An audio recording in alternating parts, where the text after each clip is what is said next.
Hello students, welcome back to my YouTube channel APT Adda. I am your maths mentor Izharuddin और आज मैं आपके लिए लेकर आया हूँ एक स्पेशल क्लास।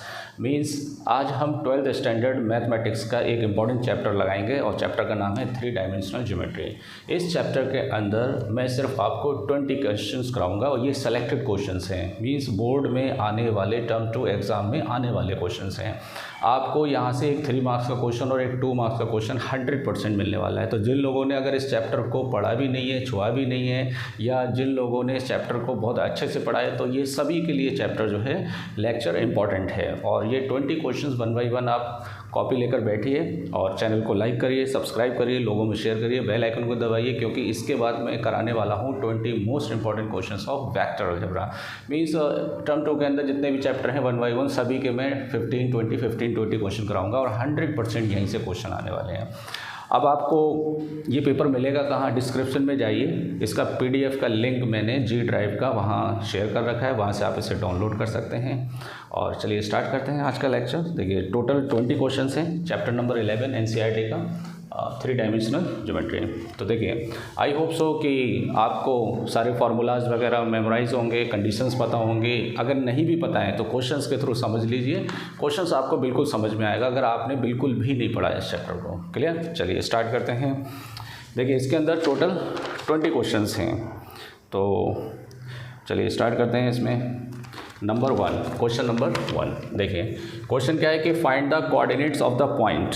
किसी पॉइंट के तुम्हें क्या बताना है? कोऑर्डिनेट्स बताना है।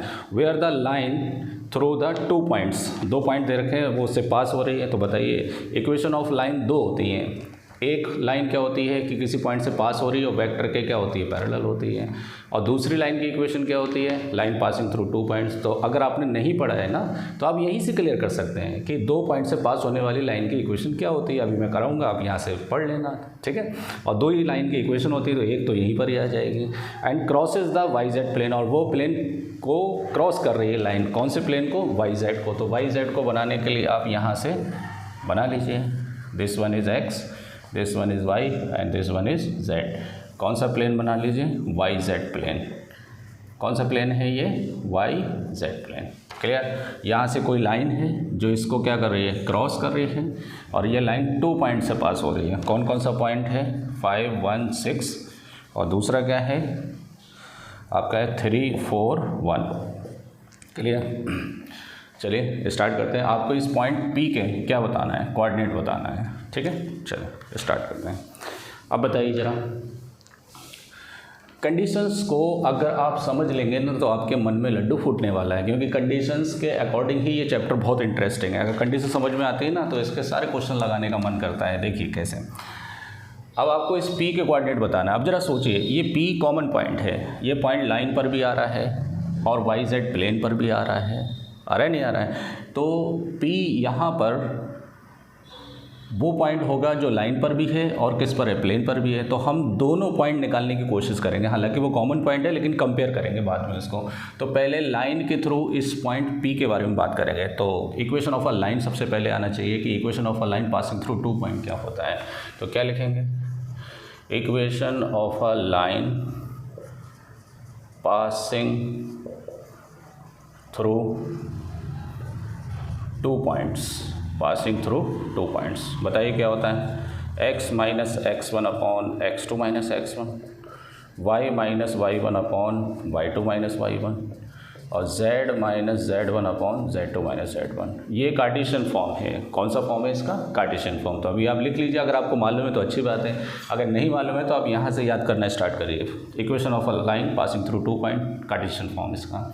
तो बताइए x1 y1 z1, x2 y2 z2। तो x minus x1 5, x2 minus x1 3 minus 5, y minus y1 y2 minus y1 4 minus 1, और z minus z1 upon z2 minus z1।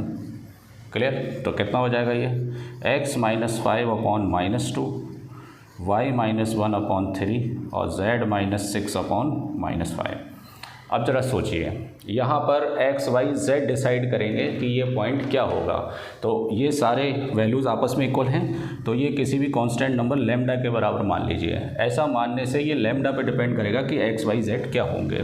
Clear, क्योंकि देखो एक्स वाई जेड तो general point है, कोई सा भी हो सकता है। अब उसको एक जगह सेटल डाउन करना है कि ये पॉइंट पी है, तो वो किसकी वैल्यू पर डिपेंड करेगा, लैम्डा की वैल्यू पर। तो यहाँ से आप निकाल लीजिए x - 5 upon -2 is equal to lambda, y - 1 upon 3 is equal to lambda, z - 6 upon -5 is equal to lambda.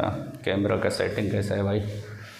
Okay, नीचे नहीं लिख सकता मैं, तो यहाँ से x की वैल्यू बताइए। तो x - 5 is equal to -2 lambda, तो x is equal to -2 lambda plus 5। ठीक है, y की वैल्यू बताएंगे, ये किसकी वैल्यू है, x की वैल्यू। तो देखिए y - 1 is equal to 3 lambda, तो y is equal to 3 lambda plus 1, ये y की वैल्यू आ गई।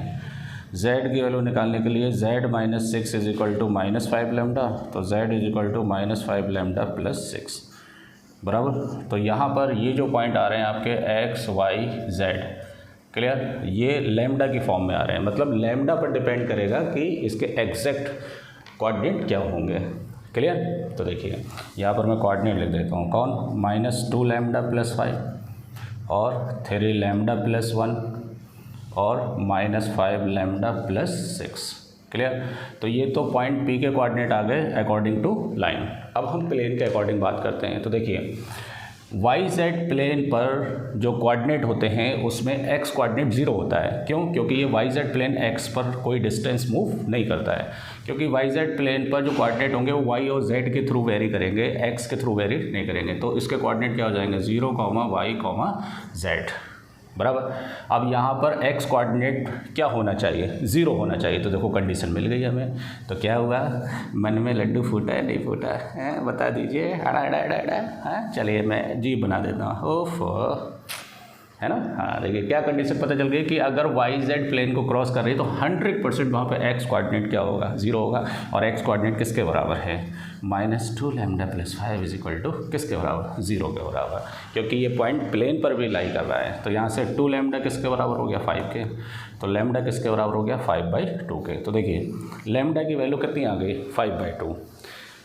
अब ये लैम्डा की वैल्यू आप उठाकर यहाँ रख दीजिए तो सारे कोऑर्डिनेट्स आ जाएंगे। तो देखो ये तो P का पहला कोऑर्डिनेट तो 0 ही होगा। दूसरा कितना होगा, 3, 5/2 + 1, है ना, और -5, 5/2 + 6, 0, 15/2 + 1 और -25/2 + 6।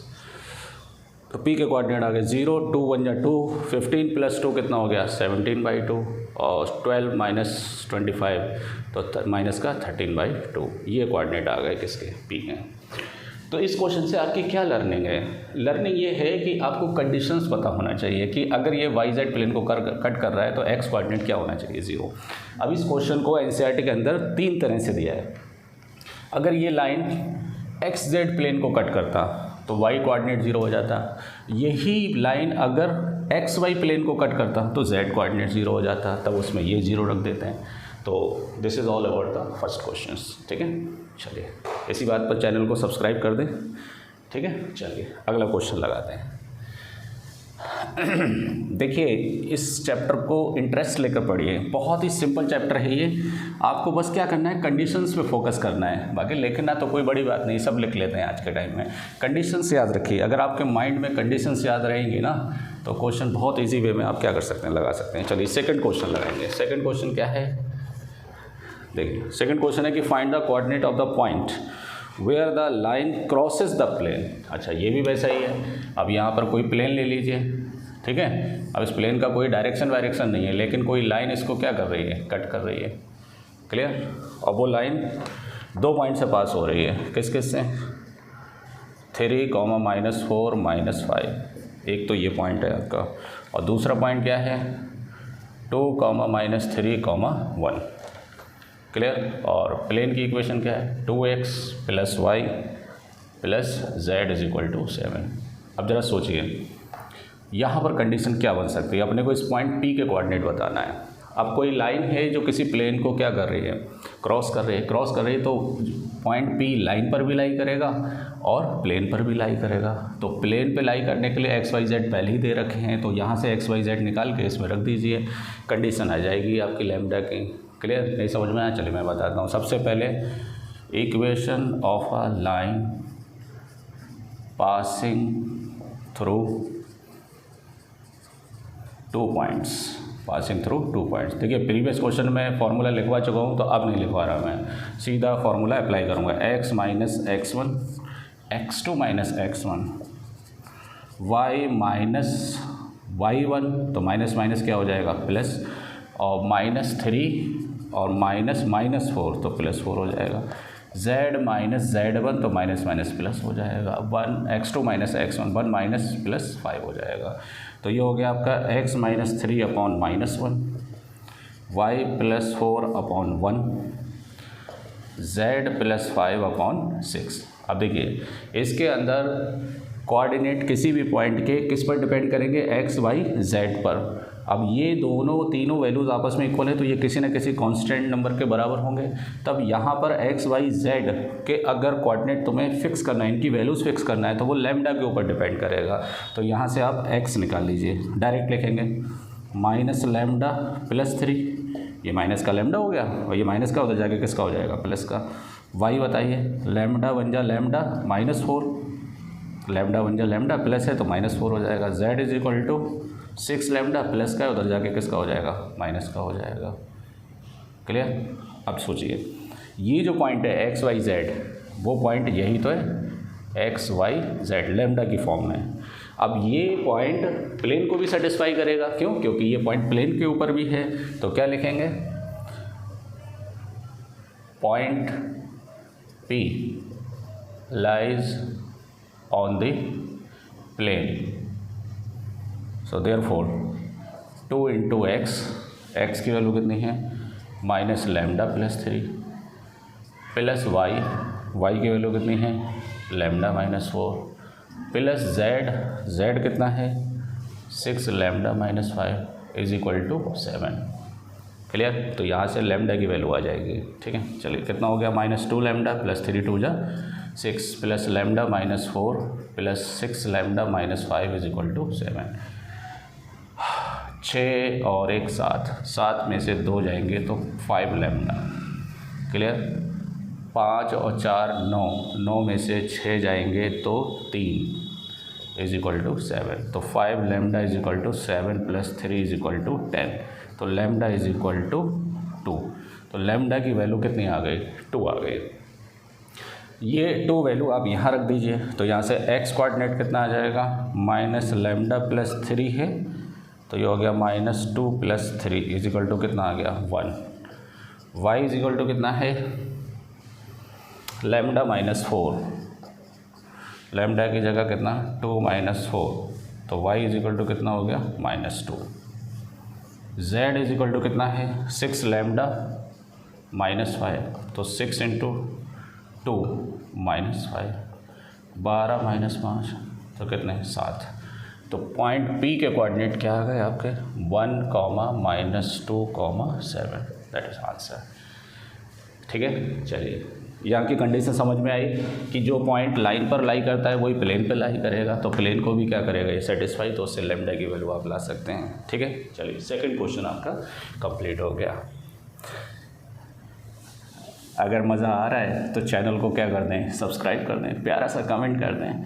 ठीक है, और बेल आइकन ज़रूर दबाइए, क्योंकि आपको वेक्टर अलजेब्रा के और बाकी के चैप्टर्स के भी आपको इंपॉर्टेंट क्वेश्चंस मिलने वाले हैं। देखिए बहुत मेहनत से मैंने इनको फ़िल्टर किया है, तो आप 1 बाय 1 सारे क्वेश्चंस लगाएंगे। ठीक है, चलिए क्वेश्चन नंबर 3 क्या है कि find the equation of the plane passing through the point and perpendicular to each of the plane. तो देखिए हमने अभी तक लाइन की इक्वेशन एक टाइप की पढ़ी है कि जो 2 पॉइंट से क्या होती है, पास होती है, और 1 पॉइंट से पास होने वाली अभी मैंने नहीं कराई इस क्वेश्चन के थ्रू।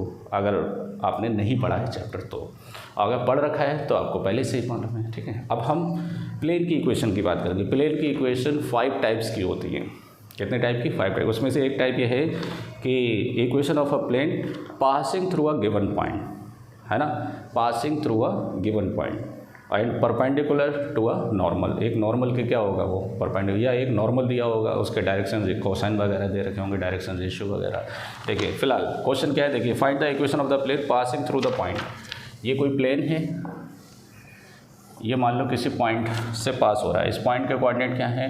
देखिए इन क्वेश्चंस में अगर आप फिगर नहीं बनाएंगे ना तो मज़ा नहीं आएगा, क्वेश्चन आप नहीं लगा पाएंगे, फिगर बनाना बहुत ज़रूरी है। तो सबसे पहले हम क्या लिखेंगे, equation of a plane passing through a given point, passing through a given point. किसी पॉइंट से पास होने वाले प्लेन की इक्वेशन क्या होती है, x minus x1 into A plus Y minus y1 into B plus z minus z1 into C is equal to 0। अब देखिए यहाँ पर x1 y1 z1 ये होता है और a b c क्या होता है, प्लेन एक एरिया होता है और एरिया एक वेक्टर क्वांटिटी होती है। तो इसका जो नॉर्मल होता है प्लेन का, आ रही बात समझ में, वो नॉर्मल वेक्टर क्या होता है, ए आई प्लस बी जे और प्लस सी के। यहाँ पर A B C direction ratios होते हैं किसके, नॉर्मल के, तो वो ए बी सी नॉर्मल के डायरेक्शन रेशियोज़ हैं। सो देयरफॉर एक्स माइनस कौन से पॉइंट से पास हो रहा है, -1 से, तो माइनस माइनस +1 और प्लस y माइनस y1 तो 3 हो गया। अब ये हमें मालूम नहीं है ए बी सी, तो ऐसे ही रख देंगे, z माइनस z1 2 हो गया, कितना है 2 into C is equal to 0। तो ये तो हो गई equation of a plane passing through a given point. लेकिन यहाँ पर ए बी सी कैसे निकलेंगे, उसके लिए इन्होंने क्या दे रखा है, and perpendicular to the each plane, and perpendicular to the each plane. तो देखिए एक प्लेन जो है, मैं एक काम करता हूँ, इसको नीचे बनाता हूँ मैं, देखिए देखिए अगर आप फिगर नहीं बनाएंगे तो क्वेश्चंस लगाने में मज़ा नहीं आएगा, क्लियर। अब देखें, अब देखें ये पॉइंट किससे पास हो रहा था, -1, 3, 2 से, और ये दो गिवन प्लेन के क्या है, परपेंडिकुलर है ना। तो पहला प्लेन कौन है, x plus 2y plus 3z is equal to 5, और दूसरा प्लेन है 3x plus 3y plus z is equal to 0, clear. अब ज़रा सोचिए, प्लेन की जो जनरल इक्वेशन होती है वो क्या होती है, ax plus by plus cz is equal to D. यहाँ पर ए बी सी क्या होते हैं, उस नॉर्मल के डायरेक्शन रेशियोज़ होते हैं, जहाँ पर मैंने capital A, capital B, capital C रखा है, बराबर। तो इस प्लेन के जो डायरेक्शन रेशियोज़ हैं वो कौन होंगे, 3, 3, 1, ए बी सी, तो 3, 3, 1। और इस प्लेन के डायरेक्शन रेशियोज़ क्या होंगे, 1, 2, 3। सोचिए ज़रा, 1, 2, 3। इसके डायरेक्शन रेशियोज़ 3, 3, 1, और इसके डायरेक्शन रेशियोज़ 1, 2, 3, क्लियर। अपने को डायरेक्शन रेशियोज़ किसके चाहिए, इसके चाहिए, और इसके डायरेक्शन रेशियोज़ कौन है, ए बी सी। देखिए फिगर के अंदर ही सारी बातें मैंने क्या कर दी हैं, क्लियर कर दी हैं, ठीक है। अब ज़रा सोचिए, यहाँ पर ए बी सी अगर लाना है तो देखिए इस रिक्वायर्ड प्लेन के जो नॉर्मल के डायरेक्शन रेशियोज़ हैं और इस प्लेन के जो डायरेक्शन रेशियोज़ हैं, इसे मान लो पाई, इसे मान लो π1, इसे क्या मान लो π2। तो पाई और π1 के जो डायरेक्शन रेशियोज़ हैं या नॉर्मल हैं, वो नॉर्मल एक दूसरे के क्या हैं, परपेंडिकुलर है। तो अगर नॉर्मल या वेक्टर परपेंडिकुलर एक दूसरे के होते हैं तो क्या कंडीशन होती है, a1 a2 plus b1 b2 plus c1 c2 is equal to 0। तो यहाँ पर a1 b1 c1 कौन है, a b c, और a2 b2 c2 कौन है, 1 2 3। तो यहाँ पर क्या कंडीशन हो जाएगी, यहाँ पे हम लिखेंगे, देखिए यहाँ से ये हटा देता हूँ मैं, ठीक है। क्या लिखेंगे, normals of plane pi and π1 are perpendicular to each other. एक दूसरे के क्या है, वो परपेंडिकुलर है। तो क्या हो जाएगा, a1 जा a, b2 जा 2b, और प्लस c3 जा 3c इज इक्वल टू किसके बराबर, 0 के बराबर। A1 A2 plus B1 B2 plus C1 C2 is equal to 0। Similarly आप ये लिखेंगे कि पाई 2 और पाई के नॉर्मल भी एक दूसरे के क्या है, परपेंडिकुलर हैं। तो क्या हो जाएगा, A इंटू 3 तो कितना हो गया 3A, B इंटू 3 तो कितना हो गया 3B, C इंटू 1 तो प्लस C बन जाए C इज इक्वल टू 0। अब देखिए यहाँ पर 3 वेरिएबल्स इक्वेशन की फॉर्म में अगर मानेंगे तो 3 वेरिएबल्स हैं A B C, और इनको लाने के लिए 2 ही इक्वेशन हैं, तो ऐसा निकालना बहुत मुश्किल है। लेकिन ये डायरेक्शन रेशियोज़ हैं, ये प्रोपोर्शन में होते हैं। तो आप क्या करेंगे, आप एक मल्टीप्लिकेशन रूल होता है, क्रॉस मल्टीप्लिकेशन रूल, जो क्रैमर ने बताया था, वो लगाएंगे आप। कैसे, A अपॉन B अपॉन और C अपॉन, क्लियर, प्रोपोर्शन में होते हैं इसलिए लगा सकते हैं आप। A को हाइड करेंगे तो कोफिशिएंट का क्रॉस मल्टीप्लाई, 2 1 जा 2, इसे हाइड कराए 3 3 जा 9। लेकिन इस केस में जब आप B को हाइड करेंगे, देखो वैसे आप ऊपर से नीचे ले रहे हैं क्रॉस मल्टीप्लाई, जब B को हाइड करेंगे तो नीचे से ऊपर लेंगे, 3 3 जा 9 और 1 1 जा 1। फिर से सुनिए, सिर्फ इस वाले स्टेप में जब आप B को छिपाएंगे तो नीचे से ऊपर लेंगे, फिर उसके बाद ऊपर से नीचे। अब C को छिपाएंगे तो बिल्कुल नॉर्मल वही करेंगे, ऊपर से नीचे, 3 1 जा 3 और 3 2 जा 6। फिर से सुन लो, जब इसे छिपाएंगे तो ऊपर से नीचे, C को छिपाएंगे तब भी ऊपर से नीचे, जब B को छिपाएंगे तो नीचे से ऊपर मल्टीप्लाई करेंगे, क्लियर। तो कितना हो गया, A अपॉन -7, B अपॉन 8 और C अपॉन -3, ठीक है। अब देखिए डायरेक्शन रेशियोज एक दूसरे के क्या होते हैं, प्रोपोर्शन होते हैं। तो आप डायरेक्ट भी इन्हें A B C मान सकते हैं।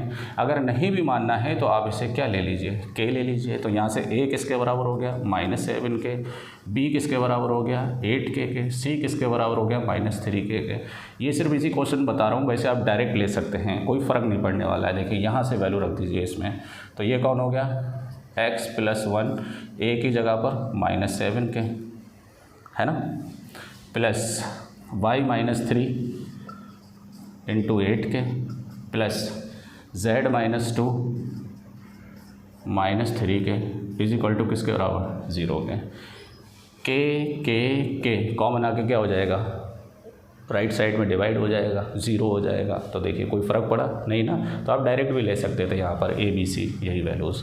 अंदर multiply, -7x -7 plus 8y 24 -3z और प्लस 6 इज इक्वल टू 0। तो -7x प्लस 8y -3z और 24 और 7 कितने हो गए 31 में से जाएंगे तो 25, तो प्लस का 25 इज इक्वल टू किसके बराबर 0 के बराबर, ठीक है। तो ये माइनस कॉमन ले लीजिए, तो कितना हो जाएगा 7x -8y plus 3z -25 is equal to 0। This is the required equation of the plane, clear. तो यहाँ पर A कितना है 7, वही है, माइनस से मल्टीप्लाई कर देंगे, और B कितना है -8 और C कितना है 3, इसके ये डायरेक्शन रेशियोज। समझ में आया, वेरी गुड, ठीक है। चलिए देखिए, तो आपको एक प्लेन की इक्वेशन याद हो गई कि passing through a given point. 100% यहाँ से एक क्वेश्चन बनने वाला है कि किसी पॉइंट से पास होने वाली प्लेन की इक्वेशन क्या होती है। उसमें A B C की कंडीशन लाने के लिए इस टाइप से आपको कंडीशन दे रखी होगी। तो जरा सोचिए, ये प्लेन इन दोनों प्लेन के क्या है, परपेंडिकुलर है। तो इसका नॉर्मल इसके नॉर्मल के परपेंडिकुलर, इसका नॉर्मल इस वाले का, इसका नॉर्मल इसके नॉर्मल के परपेंडिकुलर। तो परपेंडिकुलर की आप कंडीशन लगा लीजिए, A1 A2 plus B1 B2 plus C1 C2 is equal to 0, clear. चलिए अगला क्वेश्चन, क्वेश्चन नंबर नेक्स्ट लगाएंगे, क्वेश्चन नंबर 4।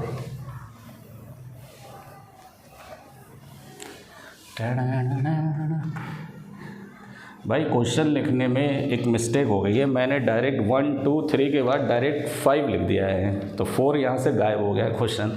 तो कोई बात नहीं, मैं 4 नहीं डायरेक्ट 5th कराता हूँ। 4th क्वेश्चन पता नहीं कौन सा होगा, वो मिस हो गया यहाँ से। चलिए 5th क्वेश्चन लगाते हैं।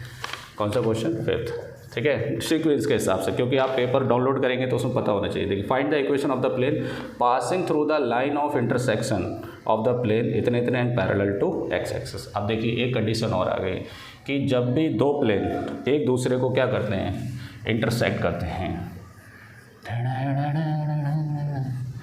जब भी दो प्लेन एक दूसरे को क्या करते हैं, इंटरसेक्ट करते हैं, तो उनकी कंबाइन इक्वेशन क्या होती है, ज़रा सोचिए। Find the equation of the plane passing through the intersection of the plane. एक प्लेन कौन है, R dot I plus J plus K is equal to 1, और दूसरी प्लेन की इक्वेशन है R dot 2i cap plus 3j cap minus K cap plus 4 is equal to 0। ये इनकी vector form है। कौन सी फॉर्म है, वेक्टर फॉर्म। यहाँ पर नॉर्मल के ये क्या होते हैं, डायरेक्शन रेशियोज, और यहाँ पर दूसरे प्लेन के डायरेक्शन रेशियोज। और जनरल फॉर्म क्या होता है, ax plus by plus cz is equal to D.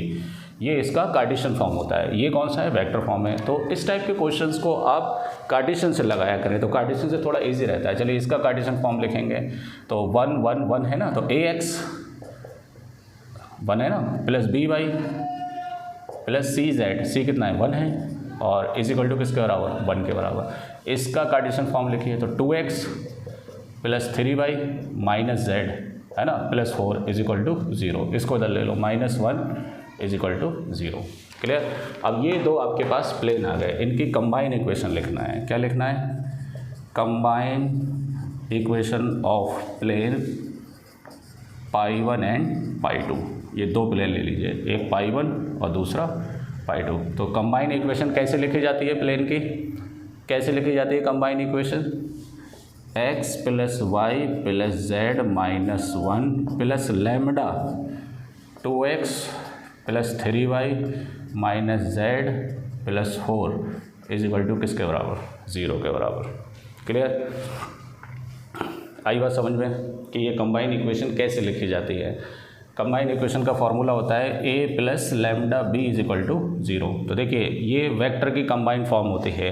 तो वेक्टर की कैसे, मान लो ये कोई वेक्टर a है और ये कोई वेक्टर b है, उस वेक्टर का डायरेक्शन इधर भी हो सकता है, इधर भी हो सकता है, बराबर। मैग्नीट्यूड में बड़ा भी हो सकता है, छोटा भी हो सकता है।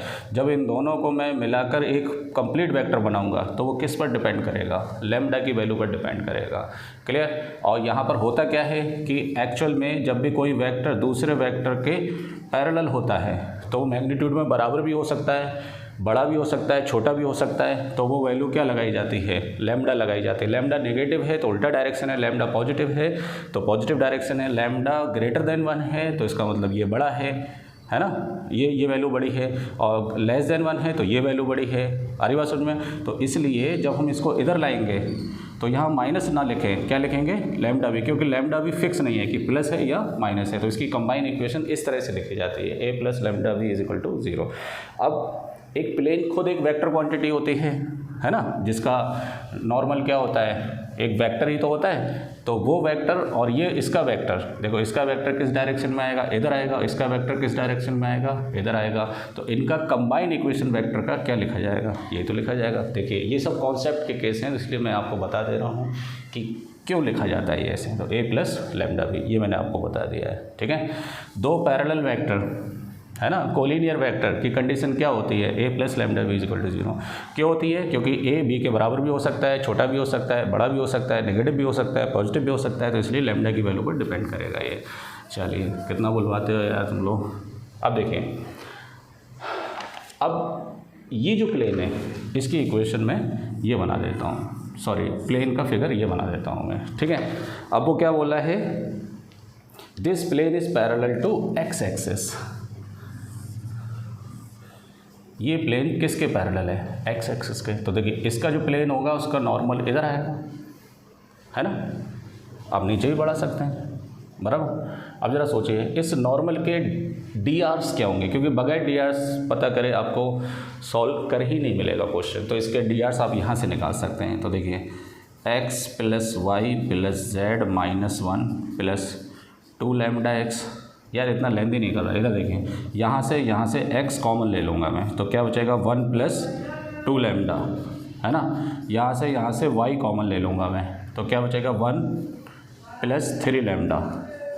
यहाँ से z कॉमन ले लूँगा, तो ये कितना बचेगा 1 माइनस लैम्डा, लैम्डा बन जा लैम्डा। अब ये कितना -1, उधर जाके क्या हो जाएगा +1 हो जाएगा, और ये प्लस का 4 लैम्डा इधर आके माइनस का क्या हो जाएगा 4 लैम्डा। तो ये इसके क्या हो गए डायरेक्शन रेशियोज। कौन कौन, 1 प्लस 2 लैम्डा और 1 प्लस 3 लैम्डा और 1 माइनस लैम्डा। क्लियर। अब जरा सोचिए, एक्स एक्सिस भी तो एक क्या है, लाइन ही तो है, डायरेक्शन लाइन, डायरेक्टेड लाइन, ये भी एक वेक्टर है। तो एक्स एक्सिस के डायरेक्शन रेशियोज़ क्या होते हैं, 1, 0, 0। जो डायरेक्शन रेशियोज़ होते हैं वही डायरेक्शन क्या होते हैं, कोसाइन होते हैं एक्स एक्सिस के। अब जरा सोचिए, ये नॉर्मल और ये वेक्टर एक दूसरे के क्या हैं, परपेंडिकुलर हैं। तो परपेंडिकुलर का केस, जब भी दो वेक्टर एक दूसरे के परपेंडिकुलर होते हैं तो क्या कंडीशन होती है, A1 A2 plus B1 B2 plus C1 C2 is equal to 0। तो ये कितना हो गया, 1 plus 2 lambda into 1 plus 1 plus 3 lambda into 0 plus 1 minus lambda into 0 is equal to 0। तो ये टर्म तो 0 हो जाएगा। तो 1 प्लस 2 लैम्डा किसके बराबर हो गया, 0 के। तो 2 लैम्डा इज इक्वल टू -1, तो लैम्डा इज इक्वल टू -1/2। तो लैम्डा की वैल्यू कितनी आ गई, -1/2। ठीक है। अब यहाँ पर लैम्डा की वैल्यू रख दीजिए, प्लेन की इक्वेशन आ जाएगी। यहाँ मत रख देना क्योंकि इतनी जगह आप लैम्डा रखेंगे तो प्रॉब्लम आएगा। ठीक है, ये मैं हटा देता हूँ। चलिए, equation of the plane, required plane, equation of the required plane, जो मैं बोलता हूँ उसे लिखते जाया करें। Equation of the required plane क्या आ गया, x plus Y plus Z minus 1 plus lambda की जगह कितना, -1/2, -1/2 2x plus 3y minus Z plus 4 is equal to किसके बराबर, 0 के बराबर। तो देखिए यहाँ से 2 एलसीएम लेंगे या 2 से मल्टीप्लाई कर दो तो कितना हो गया, 2x 2y 2z -2 2x -3y plus z और -4 इज इक्वल टू किसके बराबर, 0 के। -1 से अंदर मल्टीप्लाई, 2x से 2x कट गया तो ये कितना बचा, -y और z कितना हो गया, प्लस का 3z और 2 और कितना हो गया, माइनस का 6 इज इक्वल टू 0। माइनस से मल्टीप्लाई कर दो तो y minus 3z plus 6 is equal to 0। This one is the required equation of a plane. Clear. चलिए नोट कर लीजिए, 5 क्वेश्चंस हो गए। चलिए अगला क्वेश्चन लगाएंगे, क्वेश्चन नंबर 6। क्वेश्चन नंबर 5 की तरह है लेकिन कंडीशन थोड़ी सी अलग है कि find the equation of the plane which contains the line of intersection of the plane. तो आपको कोई 2 प्लेन दे रखे हैं, जो एक दूसरे को क्या कर रहे हैं, इंटरसेक्ट कर रहे हैं। क्लियर। इस प्लेन पाई1 की इक्वेशन अपने को दे रखी है r dot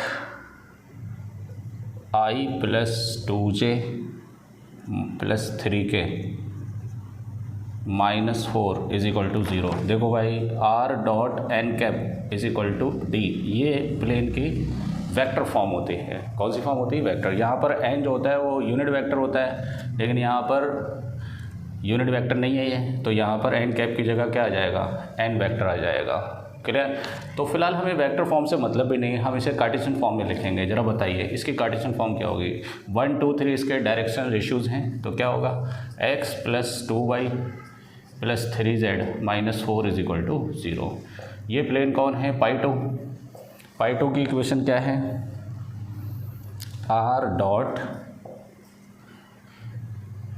2y plus j minus k plus 5 is equal to 0। बताइए इसका कार्टेशियन फॉर्म कितना हो जाएगा, 2x plus Y minus Z plus 5 is equal to 0। ठीक है। तो ये आपको 2 प्लेन दे रखे हैं जो एक दूसरे को क्या कर रहे हैं, इंटरसेक्ट कर रहे हैं। तो इंटरसेक्ट कर रहे हैं तो इनकी कंबाइन इक्वेशन लिख लूँ मैं, तो क्या लिखेंगे, combine, question number 6, combine equation of plane pi one and pi two. Pi one और पाई2 की कंबाइन इक्वेशन क्या हो जाएगी, x plus 2y plus 3z minus 4 plus lambda 2x plus Y minus Z plus 5 is equal to 0। ये combine equation हो गए।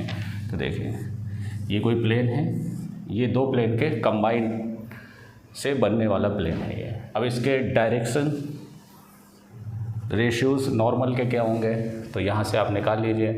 तो ये हो गया आपका 1 plus 2 lambda into X plus 2 plus lambda into Y, multiply करेंगे ना, यहाँ से 2y प्लस लैम्डा वाई, तो y कॉमन आ जाएगा तो 2 प्लस लैम्डा और प्लस 3 है ना, और यहाँ पर माइनस लेमडा और z किधर आ जाएगा बाहर, ये माइनस का 4 है उधर आके प्लस का 4 हो गया, ये प्लस का 5 लेमडा इधर आके माइनस का 5 लेमडा। तो यहाँ पर इसके नॉर्मल के डायरेक्शन रेशियोज़ क्या हो गए, 1 + 2 लेमडा, 2 + लेमडा और 3 - लेमडा।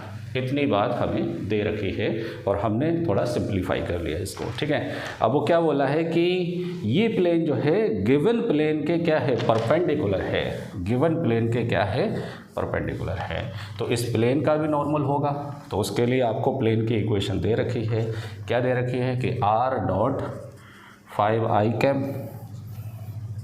3j - 6k + 8 = 0। बताइए इसके डायरेक्शन रेशियोज क्या होंगे, 5 3 - 6, 5 3 - 6, ठीक है। ये -6 है, ये क्या है, माइनस है। तो इसके डायरेक्शन रेशियोज नॉर्मल के ये हो गए और इसके ये हो गए, तो ये एक दूसरे के क्या हैं, परपेंडिकुलर हैं। तो क्या लिखेंगे, drs of required plane perpendicular to drs of given plane, है ना। इनके drs एक दूसरे के क्या हैं, परपेंडिकुलर या नॉर्मल परपेंडिकुलर है। तो drs की कंडीशन क्या हो जाएगी, a1 a2 + b1 b2 + c1 c2 = किसके बराबर, 0 के बराबर। क्लियर। तो a1 कितना है, 5 और ये कितना है, 1 + 2 लेमडा + 3 × 2 + लेमडा -6 और 3 - लेमडा = किसके बराबर, 0 के बराबर, ठीक है। यहाँ से लेमडा की वैल्यू आ जाएगी, तो कितना हो जाएगा, 5 × 5 + 10 लेमडा + 3 × 2 = 6 + 3 लेमडा, 5 × 5 2 ठीक है, -6 3 = 18 माइनस प्लस 6 लेमडा = 0। 10 और 6 16 और 3 19 19 लेमडा बराबर, और 6 और 5 कितना हो गया 11, 11 में से 18 में से 11 जाएंगे तो माइनस का 7 = 0। तो 19 लेमडा = 7, तो लेमडा = 7/19। क्लियर। फिर से देखिए 10 और 3 13 और 6 19, ठीक है। 18 में से 6 जाएंगे तो 12 और 12 में से 5 जाएंगे तो 7 हो जाएंगे। क्लियर। ये लेमडा की वैल्यू आ गई। ये लेमडा की वैल्यू उठाकर यहाँ रख दीजिए तो प्लेन की इक्वेशन आ जाएगी। तो देखिए कैसे, x + 2y + 3z - 4 plus lambda की जगह 7/19 है ना, और 2x + y - z + 5 = 0।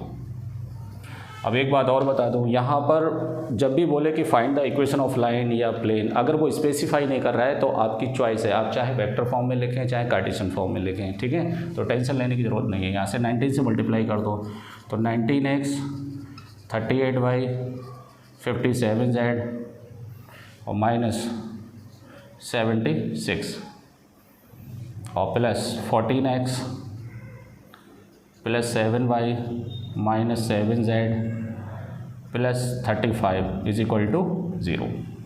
तो ये हो गया 19x + 38y, अच्छा ये इसको ऐड करो, 19 और 14 33x बराबर, 38 और 7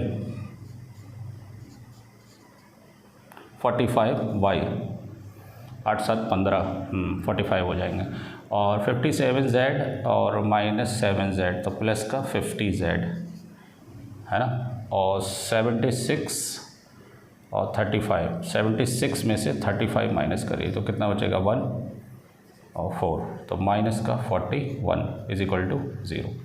ये प्लेन की क्या आ गई, इक्वेशन आ गई, ठीक है। चलिए नोट कर लीजिए क्वेश्चन नंबर 6, ठीक है। चलिए क्वेश्चन नंबर 7 लगाएंगे। देखिए थोड़े लेंदी क्वेश्चन है, और लेंदी इसलिए क्योंकि भाई पूरी कंडीशंस वगैरह समझाना है, तो समझाने के लिए थोड़ा टाइम तो चाहिए ना।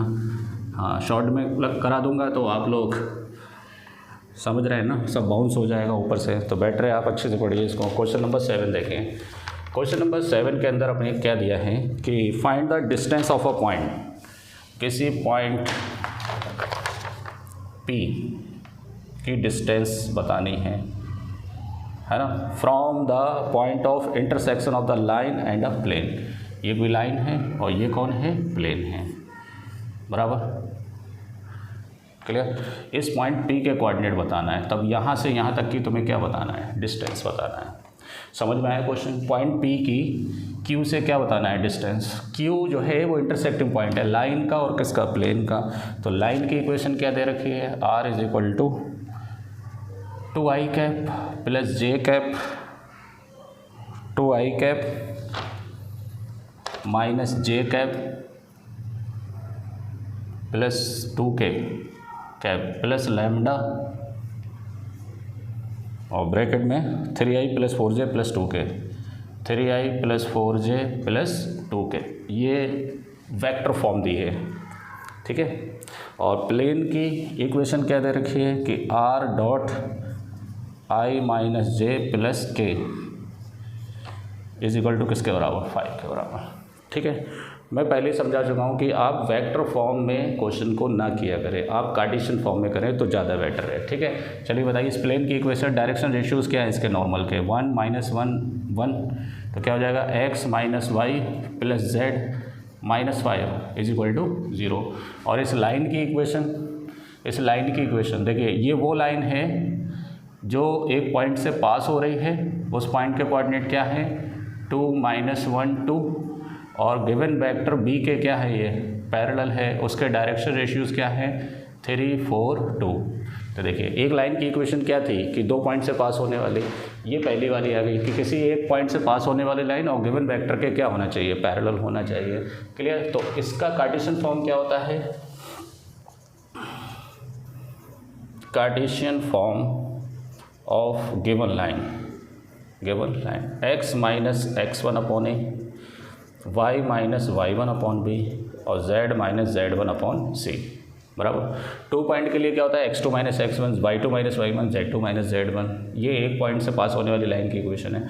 तो x माइनस पॉइंट कौन है 2, डायरेक्शन रेशियो कितना है 3, y माइनस पॉइंट कौन है -1, तो +1 हो जाएगा, और डायरेक्शन रेशियो कितना है 4, और z माइनस 2, ये है ना z माइनस 2 पॉइंट से पास हो रहा है, और नीचे भी कितना है 2, क्लियर। अब ये पॉइंट Q लाइन पर भी लाई करेगा, प्लेन पर भी लाई करेगा, है ना। तो यहाँ से x y z उसका कौन सा कोऑर्डिनेट होगा, ये वैल्यू पर डिपेंड करेगा लैम्डा के। तो यहाँ से x निकाल लो तो कितना हो गया 3 लैम्डा प्लस 2, 3 लैम्डा माइनस से उधर जाके प्लस 2, y निकाल लो 4 लैम्डा माइनस 1, z निकाल लो 2 लैम्डा प्लस 2, क्लियर। तो इस पॉइंट के कोऑर्डिनेट ये आ गए। अब ये पॉइंट प्लेन पर भी लाई कर रहा है, तो क्या लिखेंगे, this point lies also on the given plane, so therefore इसको सेटिस्फाई करेगा, किसको, x minus y plus Z minus 5 is equal to 0। तो x की जगह कितना 3 लैम्डा प्लस 2, y के प्लेस पर 4 लैम्डा माइनस 1, z के प्लेस पर 2 लैम्डा प्लस 2 और माइनस 5 इज इक्वल टू 0। तो ये कितना हो गया 3 lambda plus 2 minus 4 lambda minus plus 1 और प्लस 2 लैम्डा प्लस 2 और माइनस 5 इज इक्वल टू 0, ठीक है। चलिए इसे सॉल्व करेंगे। 3 लैम्डा 2 लैम्डा 5 लैम्डा, 5 में से 4 जाएंगे तो 1 लैम्डा, 2 और 2 4 और 1 5, 5 से 5 कट गए, तो लैम्डा इज इक्वल टू किसके बराबर 0 है। तो लैम्डा 0 हो गया, तब यहाँ से आप x की वैल्यू निकाल सकते हैं। तो x की वैल्यू कितनी है 3 लैम्डा प्लस 2, तो ये 2 आ गया x की वैल्यू।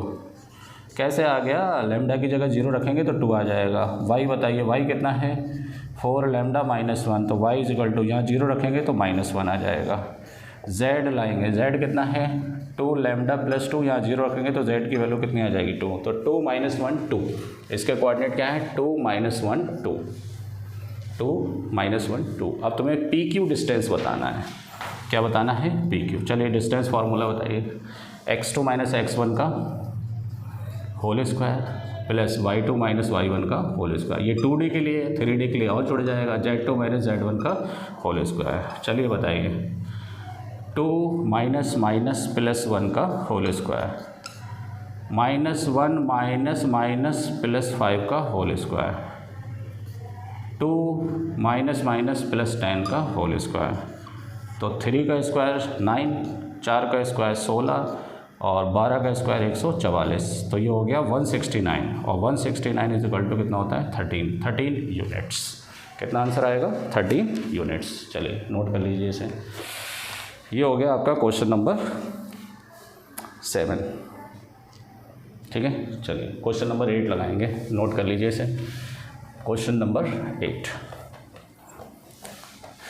बहुत ही इंपॉर्टेंट क्वेश्चन है। आप चैनल को सब्सक्राइब कर दें और बेल आइकन को ज़रूर दबा दें, क्योंकि वेक्टर के भी मैंने निकाल के रख रखे हैं, लेकिन कल आपको उसका वीडियो मिलेगा वेक्टर का। ठीक है, चलिए क्वेश्चन नंबर 8 देखिए। क्वेश्चन नंबर 8 क्या है कि फाइंड द वेक्टर इक्वेशन। अब देखिए यहाँ पर अपने को वेक्टर इक्वेशन ही लिखना है, लेकिन आप करेंगे कार्टेशियन से, बाद में उसको चेंज कर देंगे वेक्टर में। Find the vector equation of the line passing through the point. किसी पॉइंट से पास होने वाली लाइन की इक्वेशन। देखिए किस पॉइंट से पास हो रही है, 1 2 3। अब इसके कोई वेक्टर b मान लो, क्योंकि ये कंडीशन होती है इक्वेशन की, है ना। उसके डायरेक्शन रेशियोज क्या हो जाएंगे, ABC, तो AI plus BJ plus CK। Clear. Passing through the point इतने and parallel to the plane, और ये इन प्लेन के क्या है, पैरेलल है, 2 प्लेन के। चलो ये वाला प्लेन मैं इधर बना देता हूँ। क्लियर। कौन कौन से प्लेन के, पहला plane π1 r dot i minus j plus 2k is equal to 5, और दूसरा वाला क्या है, r dot 3i plus j plus k is equal to 6। ठीक है। हाँ सोचिए, आपको इस लाइन की इक्वेशन बतानी है जो इस पॉइंट से पास हो रही है, और डेफिनेटली एक कंडीशन होती है, एक लाइन की इक्वेशन होती है कि वो एक गिवन वेक्टर b के क्या होना चाहिए, पैरेलल होना चाहिए। तो इसकी इक्वेशन क्या होती है, पहले कार्टेशियन फॉर्म में लिखेंगे, x minus x1 upon a, y minus y1 upon b, और z minus z1 upon c। बाद में इसको वेक्टर फॉर्म में कन्वर्ट कर देंगे। क्लियर। अब जरा सोचिए, यहाँ पर किस पॉइंट से पास हो रहा है, यहाँ पे लिखेंगे equation of a line passing through a given point and parallel to the given vector. तो x माइनस 1 इसी से पास हो रहा है upon a, y minus 2 upon b, और z minus 3 upon c। ABC क्या है यहाँ पर, b वेक्टर के डायरेक्शन रेशियोज जो इसके पैरेलल होता है। ठीक है, तो इतना तो हमें मालूम ही होता है, दे रखा होता है। अब जरा सोचिए, ABC लाने के लिए इस प्लेन के डायरेक्शन रेशियोज क्या होंगे, नॉर्मल के, इस प्लेन के डायरेक्शन रेशियो 1 माइनस 1 और 2 होंगे डायरेक्शन रेशियो, और इसके क्या होंगे डायरेक्शन रेशियोज, इस प्लेन के नॉर्मल के डायरेक्शन रेशियोज 3 1 1 3 1 1। क्लियर। अब जरा सोचिए, प्लेन π1 का नॉर्मल और b वेक्टर एक दूसरे के क्या है, परपेंडिकुलर हैं, है ना। तो a1 a2 plus b1 b2 plus c1 c2 किसके बराबर, 0 के बराबर। सिमिलरली π2 का नॉर्मल, है ना, इसका नॉर्मल n1 मान लो, इसका नॉर्मल क्या मान लो, n2 मान लो। ये किसके परपेंडिकुलर है, वेक्टर b के परपेंडिकुलर। तो a1 a2 plus b1 b2 plus c1 c2 किसके बराबर, 0 के बराबर। तो यहाँ से आप ABC निकाल सकते हैं। तो क्या लिखेंगे, n1 perpendicular to b vector, normal n1 किसके परपेंडिकुलर है, b वेक्टर के। तो क्या हो जाएगा, 1 इंटू a तो a, माइनस 1 इंटू b तो माइनस b, 2 इंटू c तो प्लस का 2c इज इक्वल टू 0 के बराबर। एंड 2 वेक्टर परपेंडिकुलर है b वेक्टर के। क्लियर। तो बताइए इसके डायरेक्शन रेशियोज क्या हैं, 3 1 1, है ना। तो 3 इंटू a तो 3a, 1 इंटू b तो प्लस b, 1 इंटू सी तो plus c is equal to 0। चलिए हम लगाएंगे क्रैमर रूल। क्या होता है क्रैमर रूल, इसको छिपाएंगे तो 1 1 जा 1 माइनस का, और माइनस 1 2 जा 2। इसको छिपाएंगे तो नीचे से लेंगे 3 2 जा 6, इसको छिपाएंगे नीचे से लेंगे, फिर ऊपर से 1 1 जा 1, इसको छिपाएंगे तो 1 1 जा 1 और 3 1 जा 3, माइनस का आएगा तो माइनस माइनस प्लस हो जाएगा। तो ये हो गया a upon minus 3 b upon 5 और c अपॉन 4। इसको k मानकर आप ले सकते हैं, लेकिन ज़रूरत नहीं है, यही तुम्हारे क्या हो गए a b c, क्योंकि ये प्रोपोर्शन में होते हैं ना। तो किसी लाइन के जो डायरेक्शन रेशियोज होते हैं उस लाइन पर कितना ही आगे बढ़ाते चले जाओगे, कांस्टेंट नंबर से क्या होते चले जाते हैं, मल्टीप्लाई होते चले जाते हैं, ठीक है। हाँ, तो कोई फ़र्क नहीं पड़ता है उस चीज़ से, तो आप डायरेक्ट यही ले सकते हैं लीस्ट फॉर्म में इसको। तो a b c तुम्हारे पास ये आ गए, ये वैल्यू उठाकर आप कहाँ रख दीजिए, यहाँ रख दीजिए। सो देयरफॉर x माइनस 1 है ना, यहाँ पे आप लिख सकते हैं क्या कि a आ गया -3 और b कितना आ गया 5 और c कितना आ गया 4। तब आपको ज़रूरत नहीं है, आप सीधा वेक्टर फॉर्म ही लिखते हैं। वेक्टर फॉर्म क्या होता है, r is equal to a plus lambda b vector होता है, ठीक है। a वेक्टर क्या होता है, उस पॉइंट का पोजीशन वेक्टर। उस पॉइंट का पोजीशन वेक्टर तुम्हें दे रखा है, कौन है, 1 2 3, इसी पॉइंट से तो पास हो रहा है। तो क्या हो जाएगा, x plus 1i plus 2j plus 3k, ये पॉइंट का पोजीशन वेक्टर है। और प्लस लैम्डा b वेक्टर के लिए कौन आ जाएगा, -3i और प्लस 5j और प्लस 4k, है ना। ये वेक्टर फॉर्म आ गई किसकी, उस लाइन की जो किसी पॉइंट से पास हो रही है और बी वेक्टर के क्या है, पैरेलल है, ठीक है।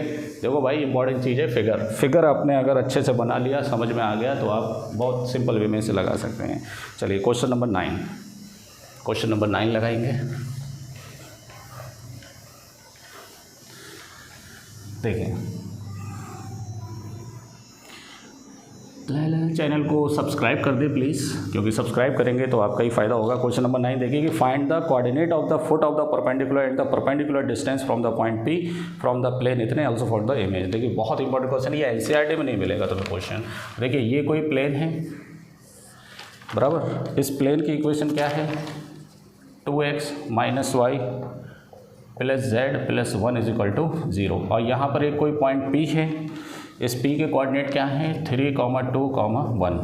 तो आपको बताना है कि find the coordinate of the foot of the perpendicular from the distance from of the point P from the plane से इसके कोऑर्डिनेट बताना है Q के। किसके कोऑर्डिनेट, Q के, है ना। और दूसरा क्वेश्चन भी इसके अंदर, find also the image of the point. अच्छा, अगर ये मिरर की तरह काम करे तो इसकी इमेज बिल्कुल उतनी डिस्टेंस पर बनेगी, P डैश, है ना। इसके कोऑर्डिनेट आप क्या मान लो, अल्फ़ा बीटा गामा मान लो। तो अल्फ़ा बीटा गामा ही बताना है और Q के कोऑर्डिनेट ही बताना है। देखिए बहुत ही इंपॉर्टेंट क्वेश्चन है ये, आपको एनसीईआरटी के अंदर नहीं मिलेगा, लेकिन कॉन्सेप्ट मिलेगा आपको एनसीईआरटी के अंदर, ठीक है। लगाए इसको, चलिए वेरी गुड। देखिए क्वेश्चन समझ में आया है, ये कोई प्लेन है, इस प्लेन की इक्वेशन है और इससे किसी डिस्टेंस पर एक पॉइंट P है। तो P से अगर नॉर्मल पे परपेंडिकुलर आप डालेंगे तो प्लेन पर जो परपेंडिकुलर पॉइंट है कौन, Q, इसके कोऑर्डिनेट बताना है तुम्हें, ठीक है। तो इसके कोऑर्डिनेट आप ज़रा सोचिए कि ये लाइन पर जो पॉइंट Q है ना, वो इस लाइन पर भी होगा और इस प्लेन पर भी होगा नहीं होगा। तो आप एक लाइन की इक्वेशन बता दीजिए जो एक पॉइंट से क्या हो रही है, पास हो रही है, बराबर। कोई लाइन की इक्वेशन जो किसी पॉइंट से पास होती है, लेकिन इसके लिए एक लोचा है कि एक बी वेक्टर होता है। कौन होता है, बी वेक्टर, जिसके तुम्हें क्या पता होना चाहिए, डायरेक्शन रेशियोज पता होना चाहिए। अब ज़रा सोचिए, ये नॉर्मल है तो नॉर्मल प्लेन है, तो प्लेन का नॉर्मल किधर होगा, ऊपर के साइड ही तो होगा। तो जो डायरेक्शन रेशियो इसके नॉर्मल के होंगे वही किसके होंगे, PQ के होंगे। आरी क्वेश्चन में तो इसके डायरेक्शन रेशियोज कौन है, 2, -1 और 1, 2, -1 और 1। बस ये चीज़ समझ में आना चाहिए। आपको Q के कोऑर्डिनेट बताने के लिए पहले आप PQ लाइन की इक्वेशन लिखेंगे जो क्या कर रही है, किस पॉइंट से पास हो रही है, 3, 2, 1 से, है ना। और ये किसी वेक्टर B के पैरेलल होना चाहिए। तो उस B के डायरेक्शन रेशियो वही होंगे जो इसके नॉर्मल के होंगे, क्लियर। तो इस लाइन की इक्वेशन आ जाएगी और उस इक्वेशन से आप पॉइंट बता सकते हैं। वो पॉइंट इस पर भी होगा और प्लेन पर भी होगा, तो प्लेन को सेटिस्फाई करेगा, Q के कोऑर्डिनेट आ जाएंगे, ठीक है। तो सबसे पहले हम क्या लिखेंगे कि हम कौन सा क्वेश्चन कर रहे हैं, ठीक है। हम क्वेश्चन कर रहे हैं 9th क्वेश्चन, ठीक है। चलिए, क्या, equation of a line PQ, equation of a line PQ क्या, passing through a given point x minus x1 upon 2 y minus y1 upon b, b कौन है -1, z minus z1 upon c, c कौन है 1। समझ में आया? मैंने direct लिख दिया है। एक पॉइंट से पास होने वाली लाइन की equation x minus x1 upon ए, y minus y1 upon B, z minus z1 upon C. तो a b c तुम्हारे पास हैं और x1 y1 z1 तुम्हें दे रखे हैं p कोऑर्डिनेट पे, x3 2 y। ये कौन है? x1 y1 z1 और ये कौन है? a b c। ठीक है, अब जरा सोचिए x y z कौन सी कंडीशन में पॉइंट Q हो सकता है, ये लैम्डा की वैल्यू पर डिपेंड करेगा। तो यहाँ से x किसके बराबर हो गया? 2 लैम्डा प्लस 3, y किसके बराबर हो गया? माइनस लैम्डा प्लस 2 और z किसके बराबर हो गया? Lambda plus 1। क्लियर? अब दिस पॉइंट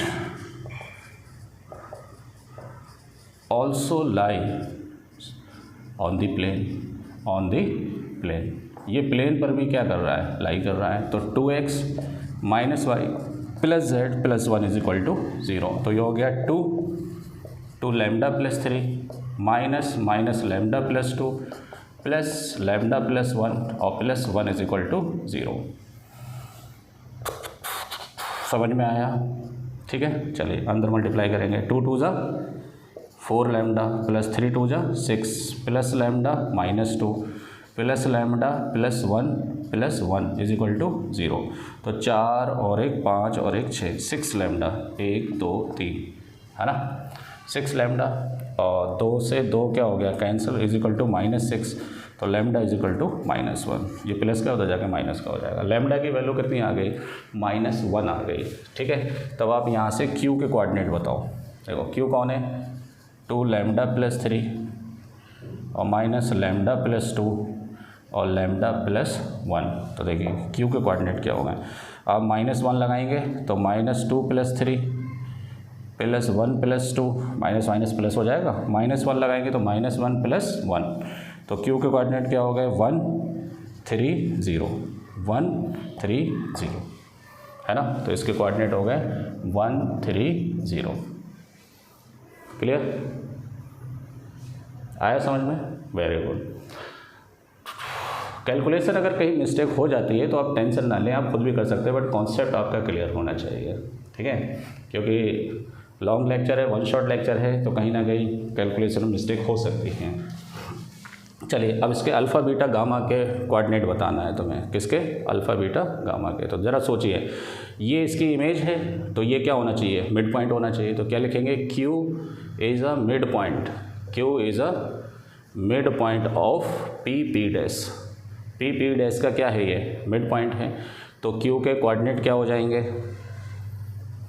बताइए, Q के कोऑर्डिनेट क्या हो जाएंगे? Mid point formula x1 x2 upon 2 y1 y2 upon 2 z1 plus z2 upon 2।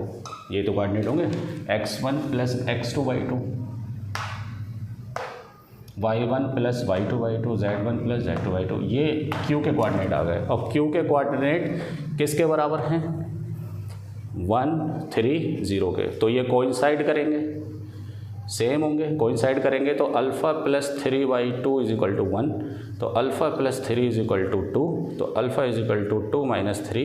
तो अल्फ़ा इज इक्वल टू -1। तो यहाँ पे अल्फ़ा कितना आ गया? -1। Beta plus 2 upon 2 is equal to 3। तो beta plus 2 is equal to 6। तो beta is equal to 6 minus 2। तो बीटा इज इक्वल टू कितना आ गया? 4। Gamma plus 1/2 is equal to 0। तो gamma plus 1 is equal to 0। तो गामा इज इक्वल टू -1। ये इसकी इमेज आ गई। ठीक है, चलिए नोट कर लीजिए इसे। वेरी इंपॉर्टेंट क्वेश्चन, एग्ज़ाम में पूछा गया है कई बार ये, लेकिन बच्चे नहीं कर पाते इस क्वेश्चन को। ठीक है, चलिए नोट कर लीजिए। अगला क्वेश्चन लगाएंगे, क्वेश्चन नंबर 10।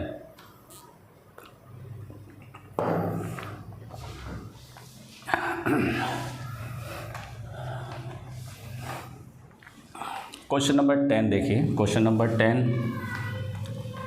चैनल को सब्सक्राइब कर दें। ठीक है, लोगों में शेयर करें, आपका जो ग्रुप है उसमें शेयर कर दीजिए, उनका भी फ़ायदा हो जाएगा। क्वेश्चन नंबर 10 देखिए, वैसे तो ये 9th क्वेश्चन है क्योंकि 4th क्वेश्चन मिसिंग हो गया है यहाँ से। देखिए, find the equation of the line passing through the point. तो देखिए फिर से वही कंडीशन, एक लाइन की इक्वेशन जो किसी पॉइंट से क्या हो रही है, पास हो रही है, तो भैया कौन है वो, -1 3 -2, तो जाहिर सी बात है वेक्टर बी होना चाहिए, उस वेक्टर के डायरेक्शन रेशियोज ABC होना चाहिए।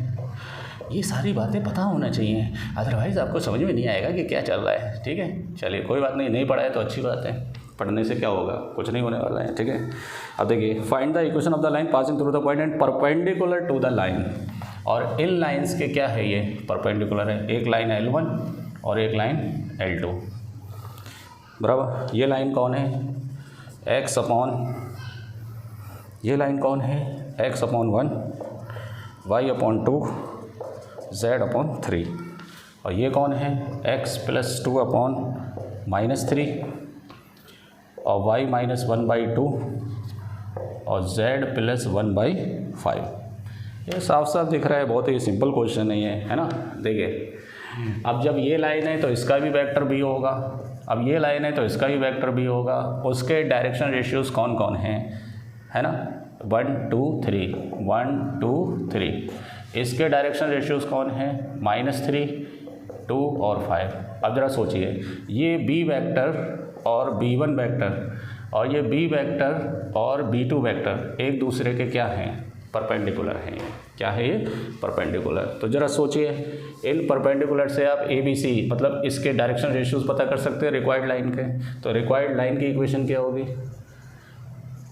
Equation of a line passing through, यार राइटिंग थोड़ा मैं जल्दी लिख रहा हूँ, ऐसे लिख लेना, ठीक है, मैं बोल रहा हूँ उसी के हिसाब से लिख लो ना। Equation of a line passing through -1, 3, -2 क्या होगा, x + 3 x + 1 x -1 तो +1 हो जाएगा, और ये कौन हो जाएगा a, y -3 y -y1 और कौन हो जाएगा b, और z -z1 तो +2/c। ये इक्वेशन आपको बतानी है जिसमें ABC नहीं मालूम है। तो ABC कैसे पता करेंगे कि vector b is perpendicular to vector b1। Vector b1 के क्या है, परपेंडिकुलर है, तो क्या हो जाएगा 1a 2b 3c, इसके direction ratio a1 a2 + b1 b2 + c1 c2 = 0 के बराबर। b vector is also perpendicular to b2 vector. b2 vector के भी क्या है, ये परपेंडिकुलर है। b2 वेक्टर के डायरेक्शन रेशियोज क्या है, -3 2, है ना, तो -3 है + 2b + 5c = 0। क्रैमर रूल लगाएंगे, कौन सा रूल, क्रैमर रूल। देखिए कैसे, ये छिपाया 5 2 10 3 2 6, ये छिपाएंगे नीचे से, -3 3 9, ये छिपाएंगे नीचे से, और 5 1 5, c छिपाएंगे तो 2 1 2 -3 2 6 तो प्लस का 6, तो ये हो गया a/4 b/-14 9 5 14, है ना, और c/ कितना हो गया 6 और 2 8। अब देखिए मैंने क्या बोला कि ये प्रोपोर्शन में होते हैं लेकिन लीस्ट फॉर्म में होना चाहिए। कौन सी फॉर्म में, लीस्ट फॉर्म। तो लीस्ट फॉर्म के लिए 2 से मल्टीप्लाई कर दो, तो 2 से करेंगे तो 2 2 से करेंगे तो -7, और 2 से करेंगे तो कितना आएगा 4। अब ये ABC हो गए आपके, ठीक है। लीस्ट फॉर्म में लिखोगे तभी ABC माने जाएंगे, हरी भाषा में, अदरवाइज आपको के लेना पड़ेगा यहाँ पे। तो लीस्ट के लिए 2 से मल्टीप्लाई, 2 2 मल्टीप्लाई करेंगे ना, तो 2 7 2 4 तो यहाँ से ABC आपके पास आ गए, वो वैल्यू उठा के यहाँ रख दो। और आपसे कौन सी इक्वेशन पूछी है, ऐसा कुछ नहीं दिया है कि वेक्टर है या कार्टेशियन, आपकी चॉइस है। तो क्या हो जाएगा यहाँ से, A कितना हो गया 2, B कितना हो गया -7 और C कितना हो गया 4। बताइए, x + 1/a y -3/-7 और z + 2/4। This is the required equation. चलिए नोट कर लीजिए। अगला क्वेश्चन नंबर 11 बाद में लगाएंगे। अब थोड़ा सा सीक्वेंस चेंज करते हैं, क्या, क्वेश्चन नंबर 20 लगाते हैं पहले, ठीक है, लास्ट से स्टार्ट करते हैं। क्वेश्चन नंबर 20, क्वेश्चन नंबर 20 के अंदर दिया है कि write the vector equation of the plane, है ना, प्लेन की वेक्टर इक्वेशन लिखना है पासिंग थ्रू द पॉइंट। तो देखिए कोई प्लेन है जो किसी पॉइंट ABC से क्या हो रहा है, पास हो रहा है, तो इसका एक नॉर्मल होना चाहिए। उस नॉर्मल के डायरेक्शन रेशियोज आप कैपिटल A मान लो, तो कैपिटल A का BJ + C के, क्योंकि यहाँ पे ABC दे रखा है point, and parallel to the plane, और इस प्लेन के क्या है, पैरेलल है। इस प्लेन की इक्वेशन क्या है, r dot I plus J plus K is equal to 2। Clear. तो देखिए क्वेश्चन को सॉल्व करेंगे हम कार्टेशियन से और बाद में फॉर्मूला उठा के रख देंगे किसका, वेक्टर का। देखिए ये आपकी कन्वीनियंसी के लिए है कि अगर आप एक ही टाइप के फॉर्म से पढ़ेंगे तो ज़्यादा बेटर रहेगा। आप कार्टेशियन से क्वेश्चन को लगाने की कोशिश क्या करें। तो इसका देखिए, इसके जो नॉर्मल होगा, इसका जो नॉर्मल होगा बराबर, उसके डायरेक्शन रेशियोज़ क्या होंगे, 1 1 1 होंगे, 1 1 1 ए आई प्लस बी जे प्लस सी के, तो 1 1 1 ये तो होंगे। तो वही नॉर्मल के डायरेक्शन रेशियो इस नॉर्मल के होंगे बराबर। तो इसके डायरेक्शन रेशियोज़ कितने हो जाएंगे, 1 1 1 हो जाएंगे। क्लियर। तो इसके डायरेक्शन रेशियोज़ क्या हो गए, a is equal to 1, b is equal to 1 और सी इज इक्वल टू 1। और किस पॉइंट से पास हो रहा है, ए बी सी से बराबर। किस पॉइंट से पास हो रहा है, ए बी सी से। क्लियर। तो चलिए तो इसकी इक्वेशन निकाल देते हैं हम, ठीक है। तो बताइए कैसे निकालेंगे इसकी इक्वेशन, है ना। चलिए फिगर बना लीजिए फटाफट, फिगर बनाइए, ठीक है। क्वेश्चन नंबर 20 फिगर बनाइए, इसको फटाफट सॉल्व करते हैं। और क्वेश्चन के अंदर दिया है कि इसकी तुम्हें वेक्टर फॉर्म बताना है। क्या बताना है, वेक्टर फॉर्म। तो देखिए इसकी वेक्टर फॉर्म क्या होती है कि r माइनस ए, क्या होता है, r minus a vector dot n vector is equal to किसके बराबर, 0 के बराबर, ठीक है। चलिए, है ना। कार्टेशियन फॉर्म क्या होता है, x minus x1 into A plus Y minus y1 into B plus z minus z1 into C is equal to 0। किसी पॉइंट से पास होने वाली लाइन, किसी पॉइंट से पास होने वाले प्लेन की इक्वेशन कार्टेशियन ही होती है, वेक्टर ही होती है।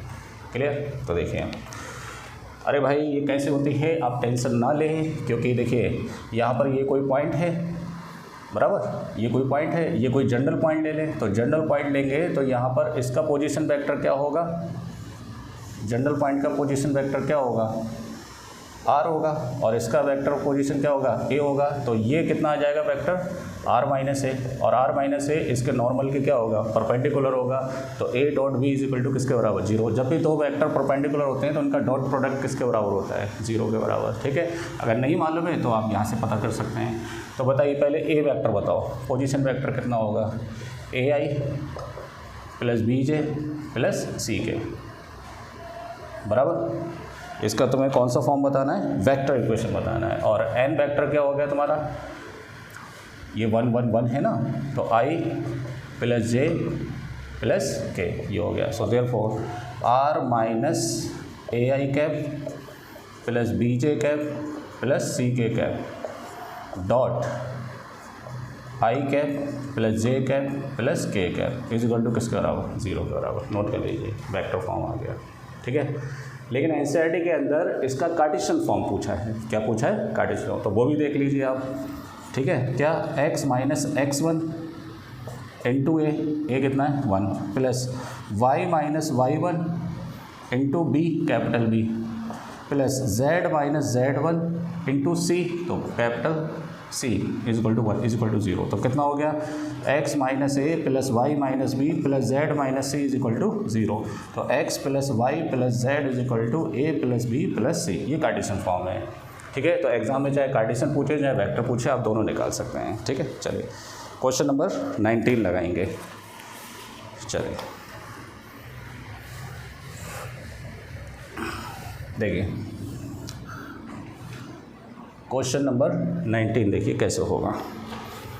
19 के अंदर दे रखा है कि the equation of the line, line की इक्वेशन दे रखी है, क्या 5x माइनस 3 और 15y प्लस 7, 2 मार्क्स का क्वेश्चन है। और इससे पहले वाला भी 2 मार्क्स का था, 3 minus 10z। Right the direction cosine, क्या बताना है अपने को, डीसीज बताना है। क्या बताना है, और डीसीज के लिए पहले क्या चाहिए, डी आर्स चाहिए। तो डी आर्स लाने के लिए हमें इक्वेशन को इस फॉर्म में लिखना पड़ेगा, है ना। किस फॉर्म में, x माइनस x1 अपॉन ए, y minus y1 upon B z minus z1 upon c. किसी लाइन की इक्वेशन, किसी पॉइंट से पास होने वाली लाइन की इक्वेशन यही तो होती है। तो ए बी सी इसके क्या होते हैं, बी वेक्टर के डायरेक्शन रेशियोज होते हैं। तो डायरेक्शन रेशियोज आ जाएंगे तो डायरेक्शन कोसाइन आ जाएंगे। कैसे आएंगे बात की बात है, पहले डायरेक्शन रेशियोज निकालना है। तो इसको इस फॉर्म में लिखिए। तो इसमें 5 लाने के लिए 5 कॉमन ले लो तो कितना हो गया, x माइनस 3 अपॉन 5। y लाने के लिए 15 कॉमन ले लो तो कितना हो गया, y प्लस 7 अपॉन 15। और माइनस 10 कॉमन ले लो z लाने के लिए तो z माइनस 3 अपॉन 10 लिख सकते हैं, है ना। अब देखिए यहाँ पर x माइनस 3 अपॉन 5 अपॉन इसको 1 अपॉन 5 लिख लीजिए।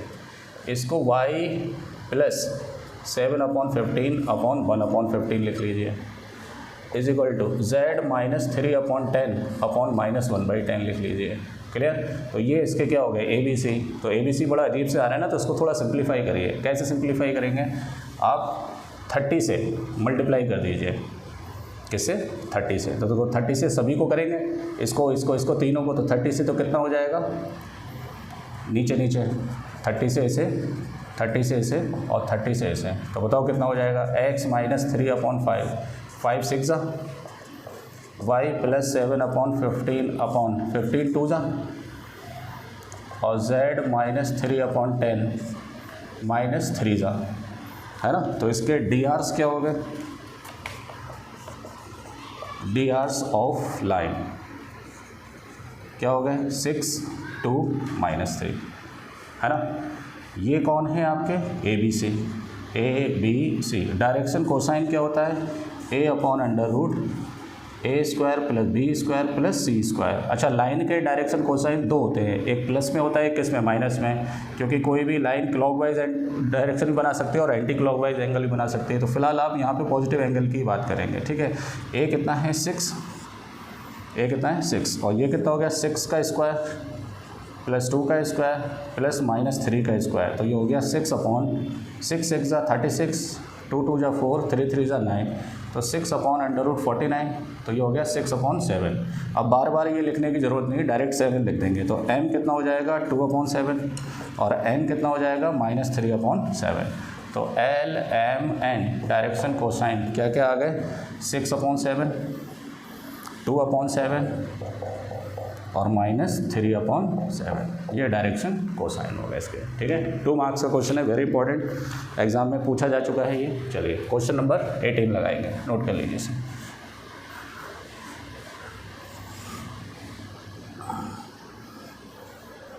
क्वेश्चन नंबर 18 देखिए, find the distance of a point from the plane. ये कोई प्लेन है ना। चलिए ये कोई प्लेन है, प्लेन की इक्वेशन क्या है, प्लेन की इक्वेशन क्या है, r dot 6i cap minus 3j cap plus 2k is equal to 4। ये कोई पॉइंट है P 2 5 माइनस 3, है ना। यहाँ से इसकी परपेंडिकुलर डिस्टेंस बतानी है अपने को।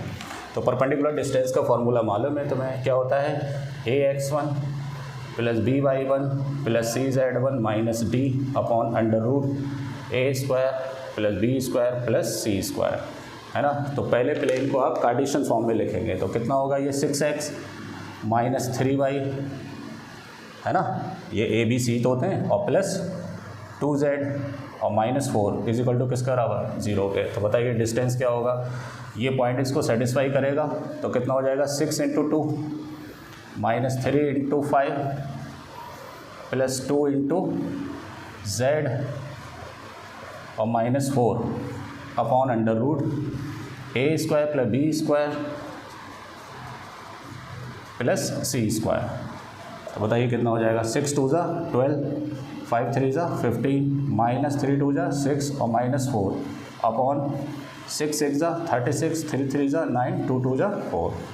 तो d इज इक्वल टू कितना हो जाएगा, 15 और 10 25, 6 4 10 हुए ना, 10 और 15 कितने हो गए 25, 25 में से 12 जाएंगे तो माइनस के 13 और ये कितना आ जाएगा 7, 49 होगा तो कितना आ जाएगा 7। तो मॉड हटाएंगे तो प्लस का आ जाएगा। तो d की वैल्यू किसके बराबर होगी, 13/7 यूनिट्स। कितना आंसर आएगा, ठीक है। 2 मार्क्स का क्वेश्चन है, क्वेश्चन नंबर 18 नोट कर लीजिए, ठीक है। चलिए क्वेश्चन नंबर 17 लगाएंगे। एक क्वेश्चन तो 100% यहाँ से आने वाला है, परपेंडिकुलर डिस्टेंस निकालने का, है ना। तो अभी वेक्टर फॉर्म दे रखा है तो आप उसे कार्टेशियन में लिख के सॉल्व करेंगे, तभी ज़्यादा बेटर रहेगा। चलिए नेक्स्ट क्वेश्चन नंबर 17 देखिए। Find the coordinate of the foot of the perpendicular drawn from the origin to the plane. तो देखिए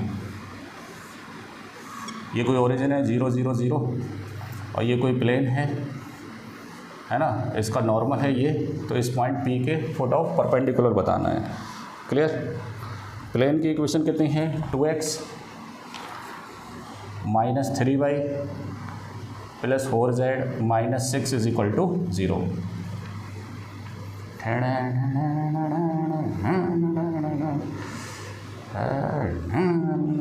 ना, हो गया। चलिए 2x minus 3y plus 4z minus 6 is equal to 0। Coordinate of the foot of the perpendicular, यहाँ से जो perpendicular डाला है उसके फुट के क्या बताना है, कोऑर्डिनेट बताना है। क्लियर।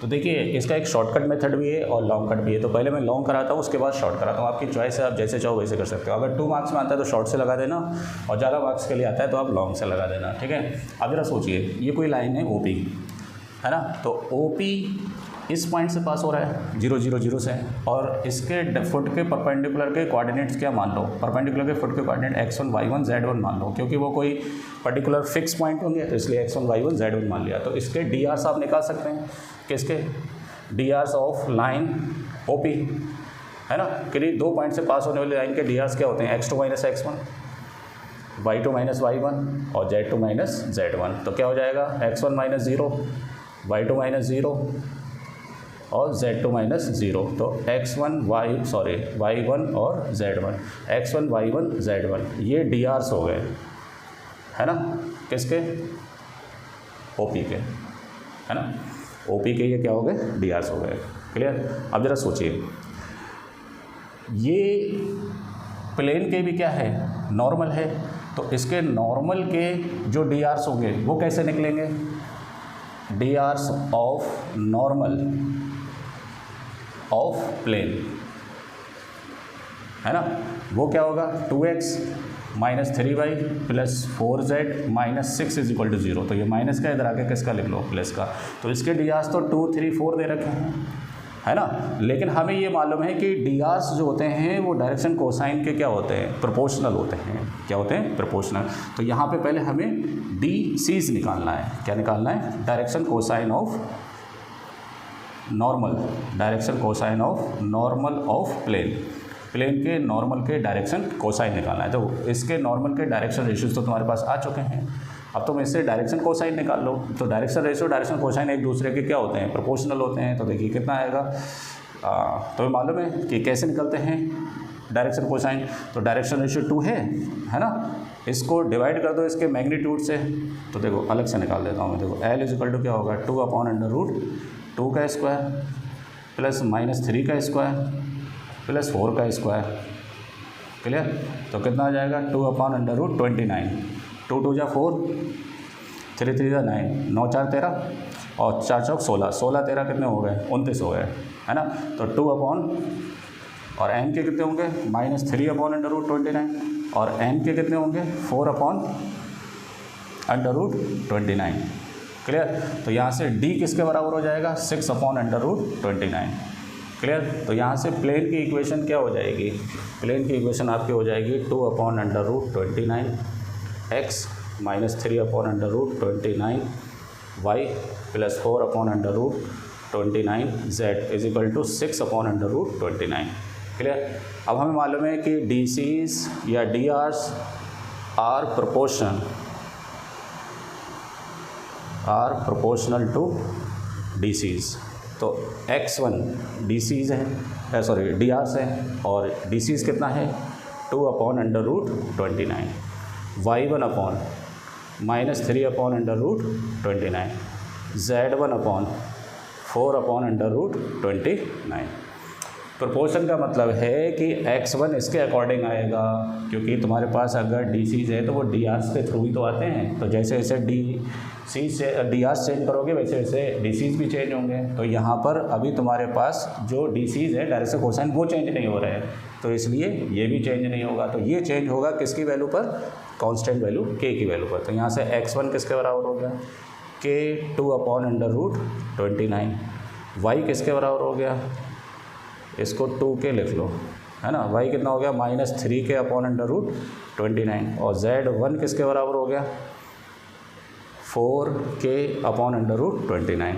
अब ये पॉइंट इस प्लेन पर भी लाई कर रहा है, ये पॉइंट इस प्लेन पर भी क्या कर रहा है, लाई कर रहा है ना। तो इसको सेटिस्फाई करेगा, ठीक है, सेटिस्फाई करा दीजिए। तो 2 × x कितना है, 2k/√29, ये है ना 2 -3 y कितना है, -3k/√29 और प्लस 4z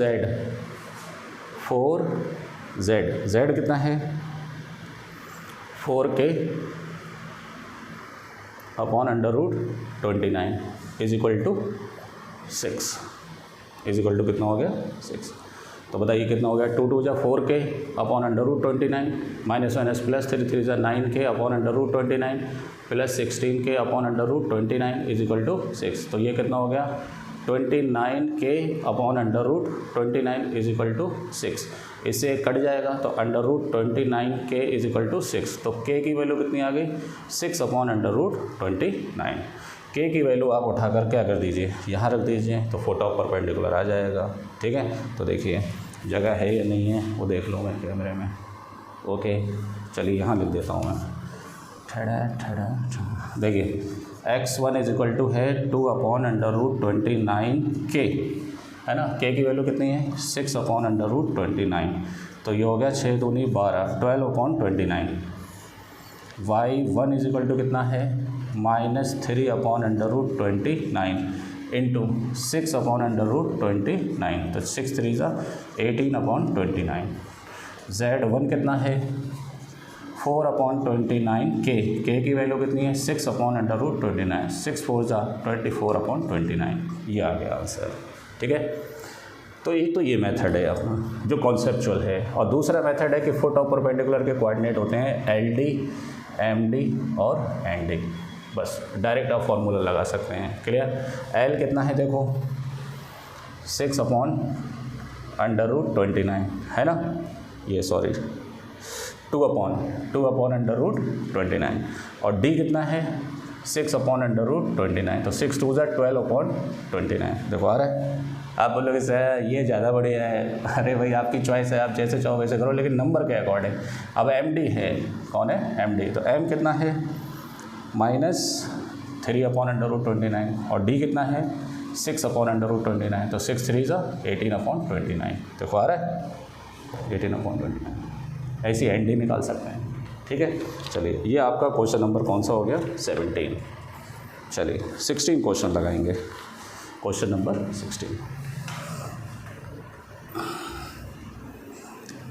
लेकिन यहाँ पर जो आपने फॉर्मूला लिया है ना LD, MD, ND, तो वहाँ पर D जो है वो आपका नॉर्मल से डिस्टेंस कौन सा वाला होना चाहिए, जब n यूनिट वेक्टर हो, n क्या हो, यूनिट वेक्टर। आ रही बात समझ में। यूनिट वेक्टर का मतलब पहले प्लेन की इक्वेशन को आप चेंज करेंगे, किसमें LMN की फॉर्म में। जब LMN चेंज करोगे तो D अपने आप चेंज हो जाएगा, D/√, कितना आ जाएगा, 29 आ जाएगा, ठीक है। चलिए अगला क्वेश्चन करेंगे, क्वेश्चन नंबर 16। देखिए क्वेश्चन नंबर 16 क्या है। अच्छा आपको मैंने 20 करा दिया, 19 करा दिया, 18 करा दिया, 17 करा दिया, 16 देखिए। Find the equation of the plane with intercept 3 on y axis. ये y मान लो, ये x मान लो, ये z मान लो। Find the equation of the plane with intercept 3 on the y axis and parallel to ZOX plane. तो इस तरह से कोई प्लेन है, बराबर, जो इसको 3 पर क्या कर रहा है, इंटरसेप्ट कर रहा है y एक्सिस पर, क्लियर। वेरी इंपॉर्टेंट, NCERT का क्वेश्चन नहीं है, ठीक है। जिसको ये पहले समझ में नहीं आया हो वो देखिए कैसे मन में लड्डू फूटता है इसके अंदर। ये कौन है, XOZ या ZOX प्लेन। इसके पैरेलल एक और प्लेन है जो y एक्सिस पे कितना इंटरसेप्ट कर रहा है, 3 इंटरसेप्ट कर रहा है, क्लियर। तो बताइए किसी प्लेन की नॉर्मल से ओरिजिन से नॉर्मल की डिस्टेंस दे रखी है, कितनी दे रखी है, 3 दे रखी है, बराबर। तो किसी प्लेन की इक्वेशन क्या होती है, ax + by + cz is equal to किसके बराबर, d के बराबर। क्लियर। अब जरा सोचिए, d अपने को दे रखा है कितना, 3। अभी हमें a b c नॉर्मल के डायरेक्शन रेशियोज़ चाहिए। क्या चाहिए, डायरेक्शन रेशियोज़। तो हमें मालूम है कि y के डायरेक्शन रेशियोज़ या डायरेक्शन कोसाइन दोनों सेम होते हैं, किसके बराबर होते हैं, 0 1 0। भाई x एक्सिस के क्या होते हैं, 1 0 0। y एक्सिस z के क्या होते हैं, 0 0 1। क्यों, क्योंकि डायरेक्शन कोसाइन क्या होते हैं, है ना, डायरेक्शन कोसाइन क्या होते हैं, cos alpha, cos beta, cos gamma, है ना। तो देखिए इसके केस में, y एक्सिस केस में अल्फ़ा x एक्सिस के साथ कितना एंगल बनाएगा, 90, तो ये हो गया cos 90, है ना। और बीटा y के साथ क्या बनाएगा, 0 डिग्री, और गामा z के साथ क्या बनाएगा, 90 बनाएगा। बना रहा है, नहीं बना रहा है। और ये भी कितना बना रहा है, 90, खुद के साथ 0। तो cos 90 की वैल्यू 0, cos 0 वैल्यू 1 और इसकी वैल्यू 0। तो ये इसके डायरेक्शन कोसाइन हो गए, और यही क्या कहलाएंगे, इसके डायरेक्शन रेशियोज़। तो आपकी चॉइस है, कुछ भी ले सकते हैं यहाँ पर। तो ये कितना हो गया, 0 × x, है ना, +1 × y +0 × z is equal to 3, normal 3 है, तो ये 0 हो गया। तो y इज इक्वल टू कितना आ गया, 3। टेढ़े टेढ़े, बहुत ही इंपॉर्टेंट क्वेश्चन है, इसे आप लगा लीजिए, ठीक है। चलिए क्वेश्चन नंबर 15 लगाएंगे। 5 क्वेश्चंस बचे हुए हैं, फटाफट इसे कंप्लीट करते हैं। देखिए क्वेश्चन नंबर 15। क्वेश्चन नंबर 15 में find the shortest distance between the following line. देखिए ये आपको लाइन दे रखी है, कौन कौन सी, x + 1/7, y + 1/-6 और z + 1/1। और दूसरे लाइन की इक्वेशन क्या दे रखी है, x - 3/1, y - 5/-2 और z - 7/1। ठीक है। Shortage distance between the line. अब देखिए shortage distance between the line, line 2 type की होती हैं, एक होती हैं पैरेलल लाइन स्पेस में, और एक होती हैं स्क्यू लाइंस। कौन सी लाइन, स्क्यू लाइन। तो देखिए अगर आप प्लेनर की बात करेंगे, किसी प्लेन में अगर आप 2 लाइन, जैसे मान लो ये प्लेन में मैं बना रहा हूँ, तो आगे चल के ये कहीं ना कहीं कट करेंगी, तो नॉन पैरेलल लाइन हमेशा क्या होती हैं, इंटरसेक्टिंग होती है, कभी पैरेलल नहीं होती हैं, बट वो कोप्लेनर होना चाहिए एक ही प्लेन के अंदर। लेकिन जब आप स्पेस में बात करते हैं तो स्पेस में चाहे पैरेलल हो या नॉन पैरेलल हो, आ रही बात समझ में, तो वो एक दूसरे को इंटरसेक्ट नहीं करेंगे। तो ऐसी लाइन को हम क्या बोलते हैं, स्क्यू लाइन। एग्जाम में पूछेंगे कि स्क्यू लाइन क्या होती है, तो स्क्यू लाइन्स नॉन कोप्लेनर होती हैं, मतलब वो स्पेस में लाई करती है, एक ही प्लेन पे लाई नहीं करेंगी, और वो एक दूसरे को कभी इंटरसेक्ट भी नहीं करती है। तो ऐसी लाइन को हम क्या बोलते हैं, स्क्यू लाइन। आप नोट कर लीजिए स्क्यू लाइन, ठीक है। तो स्क्यू लाइन या पैरेलल लाइन में फ़र्क क्या है, इसमें फ़र्क ये है कि इसका जो बी वेक्टर होगा दोनों के लिए सेम होगा, मतलब इसके जो डायरेक्शन रेशियोज़ है वो सेम होना चाहिए, और इसका बी वेक्टर और इसका बी वेक्टर अलग अलग होगा, इसके डायरेक्शन रेशियोज़ अलग अलग होना चाहिए, इसमें सेम होना चाहिए। तो देखिए यहाँ पर डायरेक्शन रेशियोज़ अलग अलग हैं, तो ये कौन सी लाइन्स हैं, these are the skew lines. कौन सी लाइन्स हैं ये, स्क्यू लाइन। कैसे पहचाना, दोनों के लिए डायरेक्शन रेशियो सेम रहते हैं पैरेलल लाइन के लिए, और स्क्यू लाइन के लिए दोनों के डायरेक्शन रेशियोज़ अलग अलग रहेंगे। ठीक है, चलिए वेरी गुड, इतना तो आपने पढ़ रखा होगा यार। ठीक है, चलिए इसका फॉर्मूला लिखेंगे। इसका फॉर्मूला होता है D = A2 - A1 dot B1 cross B2 upon B1 cross B2 का मॉड और पूरे का मॉड। ये फॉर्मूला होता है स्क्यू लाइन की बीच के परपेंडिकुलर डिस्टेंस का। अब सारी बातें अपने को पता होना चाहिए। तो बताइए यहाँ से A1 कितना है, तो A1 है -1, है ना। X1 कितना है यहाँ पे, X1 Y1 Z1, बताइए कौन है, -1 और -1। X माइनस X1 होता है ना, X माइनस X1 होता है, तो ये किसके बराबर हो जाएगा, -1। और Y माइनस Y1 होता है, तो ये क्या हो जाएगा, -1। और Z माइनस Z1 होता है, तो ये X1 Y1 Z1 आ गया, बराबर। तो यहाँ से A1 वेक्टर किसके बराबर हो गया, -i cap -j cap -k cap, ये तुम्हारा A1 वेक्टर हो गया। क्लियर। अब जरा A2 वेक्टर के बारे में बात कर लें, X2 Y2 Z2, है ना। बताइए क्या होंगे, हाँ बताइए, 3 5 और 7। x minus x1, y minus y1, z minus z1, 3 5 7। तो A2 वेक्टर क्या होगा 3i cap plus 5j cap plus 7k cap. देखिए फॉर्मूला सिर्फ नाम का है, कैलकुलेशन अपने को सब अलग अलग करना पड़ेगी। तो सबसे पहले मुझे A2 माइनस A1 वेक्टर लाना है, A2 माइनस A1 वेक्टर। तो देखिए इसमें से इसे माइनस करेंगे, इसमें से इसे माइनस करेंगे, इसमें से इसे माइनस करेंगे, तो 3i cap minus minus plus i cap. इसमें से इसे माइनस करेंगे 5j cap minus minus plus j cap. इसमें से इसे माइनस करेंगे तो 7k cap minus minus plus k cap, बराबर। तो ये किसके बराबर हो गया 4i cap plus 6j cap plus 8k cap. ये वैल्यू आ गई A2 माइनस A1 की। इसको अभी ऐसे ही रख दीजिए क्योंकि इसका डॉट प्रोडक्ट आप B1 B2 से निकालेंगे, ठीक है। अब B1 B2 बताइए कितना होगा। अब यहाँ पे देखिए B1 वेक्टर है ना, ये B1 वेक्टर इस B के डायरेक्शन रेशियोज़ ये हैं, तो किसके बराबर 7i cap minus 6j cap plus k cap. और B2 कौन है, इसके डायरेक्शन रेशियोज़ कौन i cap minus 2j cap plus k cap. अब यहाँ पर B1 क्रॉस B2 लाने का डिटर्मिनेंट का फॉर्मूला है क्या i j k, इसके कोफिशिएंट 7 माइनस 6 1 और 1 माइनस 2 1। तो देखिए i कैप, इसको सॉल्व करेंगे, ये गया 6 बन जा 6 और माइनस 2 बन जा 2, तो माइनस माइनस प्लस 2।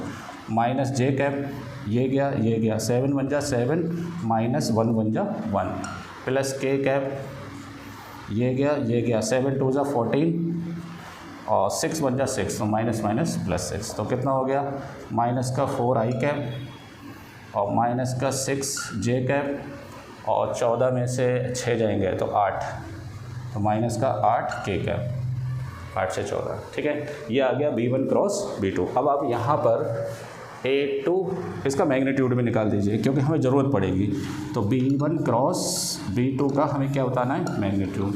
तो बताइए किसके बराबर आएगा मैग्नीट्यूड, बताइए क्या यार, ये वायर जो है ना नागिन की तरह लपेट रहा है, साले को लपेटोगे तो नहीं लिपटेगा और ऐसे लिपटा जा रहा है ना। बताइए मैग्नीट्यूड -4 का स्क्वायर प्लस -6 का स्क्वायर प्लस -8 का स्क्वायर, तो कितना हो गया 4 4 जा 16, 6 6 जा 36, 8 8 जा 64। तो ये कितना हो गया अंडर रूट, ये हो गया 100, 116 है ना, 116 116 आ गया, ठीक है। अब हम निकालेंगे A2 माइनस A1 का डॉट किसके साथ B1 क्रॉस B2 के साथ, है ना। तो बताइए A2 माइनस A1 कौन है 4i cap plus 6j cap plus 8k cap dot हो गए -4i cap minus 6j cap minus 8k cap. बताइए डॉट प्रोडक्ट में i डॉट i 1 होता है, बाकी के सब 0 होते हैं। तो देखिए 4 4 जा 16, 6 6 जा 36 और 8 8 जा 64। तो ये माइनस का कितना हो गया, माइनस का कितना हो गया, सभी ऐड हो जाएंगे तो किसके बराबर हो जाएंगे 116, बराबर। ये वैल्यू उठा के यहाँ रख दो, तो D = पहले ये फार्मूला लिख लेना। बताइए इसकी वैल्यू कितनी आई है -√116 है ना, और इसकी वैल्यू कितनी आई है √116, क्लियर। ये से कैंसिल हो जाएगा तो -1 का कितना आ जाएगा 1 आ जाएगा आंसर, कितना आ जाएगा 1, ठीक है। चलिए नोट कर लीजिए इसे, ठीक है। कैलकुलेशन अगर मिस्टेक हो भी गई हो तो आप टेंशन नहीं लेना, उसको अपने आप से क्या कर लेना, उसे सही कर लेना, ठीक है। वैसे तो मेरे हिसाब से तो कैलकुलेशन कहीं मिस्टेक हुआ नहीं है ना। यहाँ पे चेक कर लेना कि ये बराबर आया नहीं आया है, सही आया होगा ये 4 है ना, 416, ये सेम ही आया, ये सब प्लस में आया, ये सब माइनस में आया। चलिए अगला क्वेश्चन निकालते हैं, क्वेश्चन नंबर 14। देखिए क्वेश्चन नंबर 14 क्या है, उसको लगाने से पहले चैनल को सब्सक्राइब कर दें और प्यारा सा कमेंट कर दें कि सर आपने हमारी प्रॉब्लम को सॉल्व कर दिया। देखें कैसे सॉल्व करेंगे इसको। क्वेश्चन नंबर 14 देखें, क्वेश्चन नंबर 14 क्या है कि find the equation of the plane which passes through the point.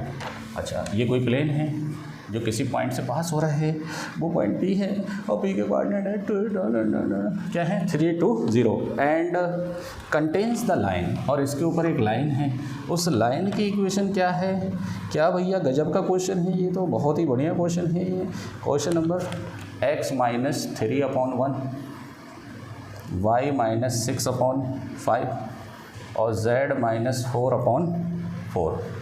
क्या गजब का क्वेश्चन है। देखिए इसमें कंडीशन निकालने में पसीने छूट जाएंगे आपके। देखिए आपको मालूम है कि किसी प्लेन की इक्वेशन जो किसी पॉइंट से पास हो रही है तो उसके लिए एक नॉर्मल दिया होता है। वो नॉर्मल क्या होता है? AI cap BJ cap plus E के कैप। यहाँ पर इस नॉर्मल के हमें सिर्फ क्या बताना है? Direction ratios. वो बताने के लिए आपको पसीने आने वाले हैं। कैसे? पहले इक्वेशन ऑफ अ प्लेन बताइए। Equation of a plane passing through the point 3 to 0 क्या होगा? x माइनस 3 इंटू ए। ठीक है, मैंने स्मॉल ए ले लिया है मार कर तो यार चलिए, plus y minus 2 into B plus z minus 0 into C is equal to 0। Clear? अब जरा सोचिए, इस लाइन पर जो b वेक्टर होगा है ना, वो क्या होगा? i plus 5j plus 4k, क्योंकि वो इसके डायरेक्शन रेशियोज़ हैं। कौन है डायरेक्शन रेशियोज़? 1 5 4 है ना, और इसके डायरेक्शन रेशियोज़ कौन है? a b c बराबर। तो b वेक्टर परपेंडिकुलर होगा n वेक्टर के, क्योंकि वो प्लेन के ऊपर है। प्लेन के ऊपर अगर कोई लाइन है और इसका नॉर्मल ऊपर है तो नॉर्मल उस लाइन के भी क्या होगा? परपेंडिकुलर। तो जब दो वेक्टर परपेंडिकुलर हो जाते हैं तो a1 a2 plus b1 b2 plus c1 c2 is equal to किसके बराबर? 0 के बराबर। तो a1 इंटू 1 तो a, b1 इंटू b2 तो 5b, c1 इंटू c2 तो कितना हो गया? 4c इज इक्वल टू किसके बराबर? 0 के, है ना। अब क्या करोगे भैया? अब दूसरी कंडीशन लाने के लिए क्या करोगे? ठीक है, देखिए बहुत ही सिंपल है।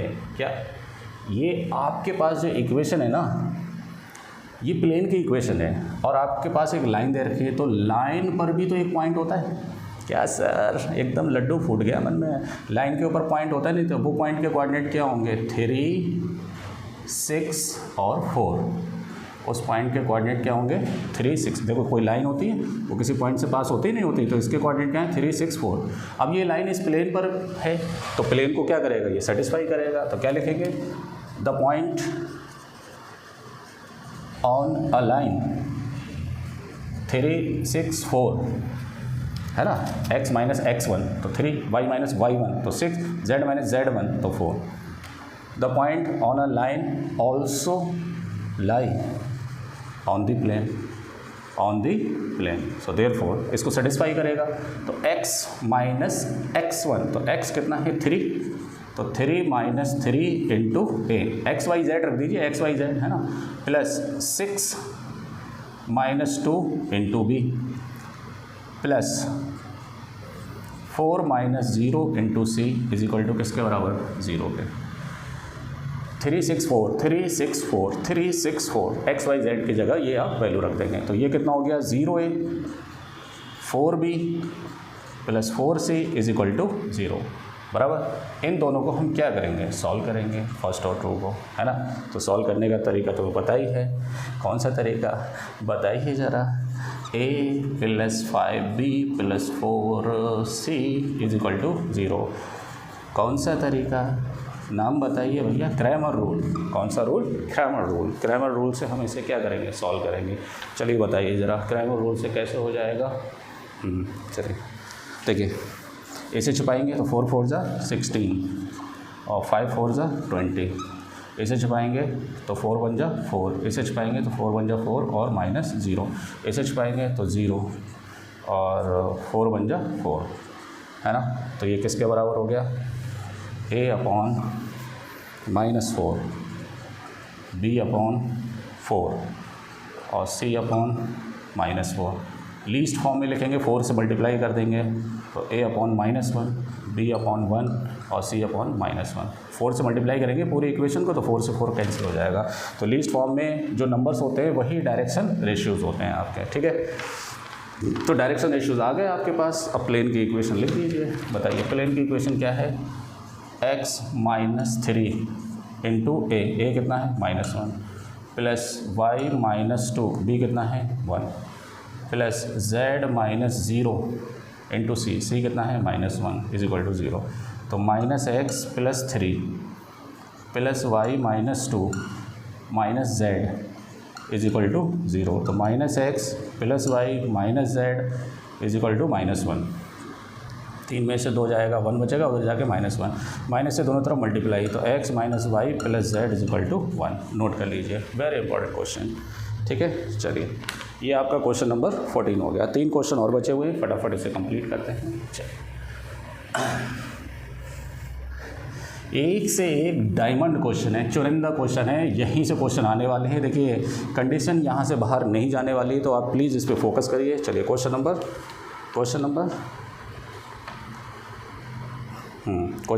13 लगाएंगे। क्वेश्चन नंबर 13 देखिए। 13 के अंदर है कि find the distance of a point P। कोई पॉइंट P है, इसके कोऑर्डिनेट क्या हैं, -1 -5 -10, है ना। From the point of intersection of the line joining the 2 points with the plane. क्या बात है। हाँ चलिए स्टार्ट करते हैं इसे। देखिए पासिंग थ्रू द पॉइंट इतने ओके। तो 14 तो हो गया, 13 क्वेश्चन लगाएंगे। तो देखिए एक कोई प्लेन है और एक कोई लाइन है, वो लाइन 2 पॉइंट से पास हो रही है। कौन कौन सा पॉइंट है, 2 -1 2, और कौन है 5 3 4। और इस पॉइंट P के तुम्हें पहले कोऑर्डिनेट बताना होंगे। और प्लेन कौन है, x - y + z, है ना। और is equal to 5, x - y + 5, x - y + z is equal to 5। बहुत ही सिंपल है। आपने क्या होता है ना, find the distance between the point. ये क्यों मान लो, इसके बीच का डिस्टेंस बताना है, तो इसके कोऑर्डिनेट बताना है। तो ऐसे क्वेश्चन में कई करा चुका हूँ अभी। तो इस पॉइंट के कोऑर्डिनेट इस लाइन पर भी लाई करेंगे और प्लेन पर भी लाई करेंगे, उससे लैम्डा आ जाएगा। तो सबसे पहले equation of a line passing through 2 points, passing through 2 points, 2 point से पास होने वाली line, x - x1 upon x2 - x1 5 - 2, y -+ 1 और y2 - y1, तो 3 -+ 1, z -2 अपॉन 4 - 2, तो ये हो गया x -2 अपॉन 3, y + 1 अपॉन 4 और z -2 अपॉन 2। इसको मान लो लैम्डा, क्योंकि x y z लैम्डा के ऊपर डिपेंड करेंगे। तो यहाँ से x कितना आ गया, 3 लैम्डा + 2, और y कितना आ गया 4 लैम्डा -1, और z किसके बराबर आ गया 2 लैम्डा + 2। अब यही point, this point Q also lie on the plane, on the plane पे लाई कर रहा है। तो x - y + z is equal to 5। x y z की क्या रख दीजिए आप, वैल्यू रख दीजिए यहाँ से। ठीक है, चलिए x की वैल्यू 3 लैम्डा + 2, y की वैल्यू 4 लैम्डा -1 प्लस z की value 2 lambda + 2 is equal to 5। तो ये हो गया 3 lambda + 2 minus 4 lambda + 1 plus 2 lambda + 2 is equal to 5। तो 3 और 2 5, 5 में से 4 गया तो 1 लैम्डा, 2 1 4 और 5, तो लैम्डा इज इक्वल टू कितना हो गया 0।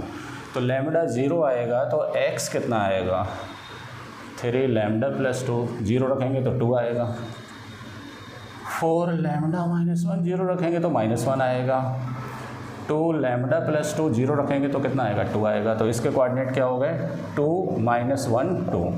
अब तुम्हें क्या बताना है, PQ डिस्टेंस बताना है। डिस्टेंस फार्मूला मैं पहले बता चुका हूँ। तो 2 - +1 का होल स्क्वायर, x2 - x1 का, y2 - y1 का, तो +5 का स्क्वायर, और z2 2 - +10 का whole square.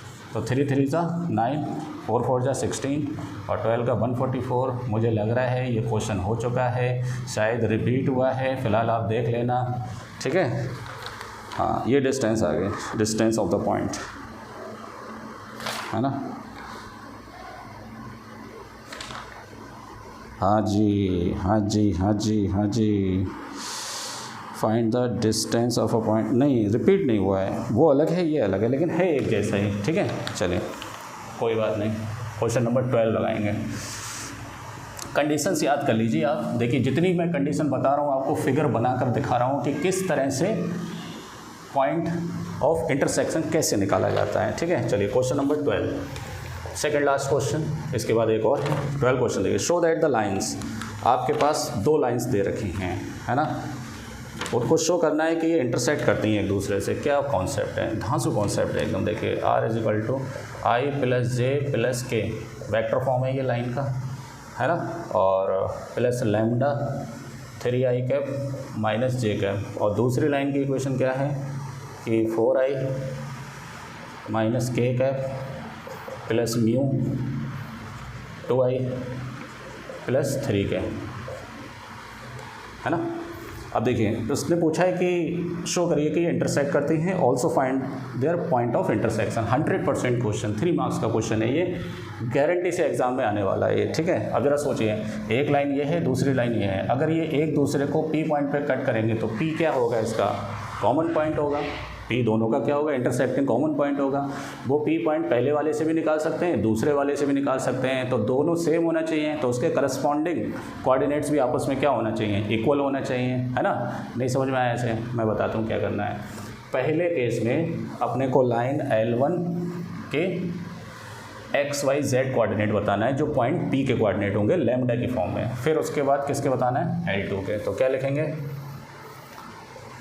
For line L1, और मैं पहले बता चुका हूँ कि आप वेक्टर के चक्कर में ना पड़ें, आप स्केलर में चेंज कर लें इसे। तो बताइए x - 1/3 y - 1/-1 z - 1/0, क्योंकि k का फैक्टर यहाँ पर 0 है ना। ABC कौन है, 3 - 1 0, 3 - 1 0, x1 y1 z1 1 1 1, है ना। अब बताओ इसको मान लो आप लैम्डा, क्या मान लीजिए, लैम्डा। तो बताइए x = कितना होगा, 3 लैम्डा + 1, y कितना होगा -लैम्डा + 1, और z कितना होगा 0 लैम्डा + 1, तो z = 1 आ जाएगा।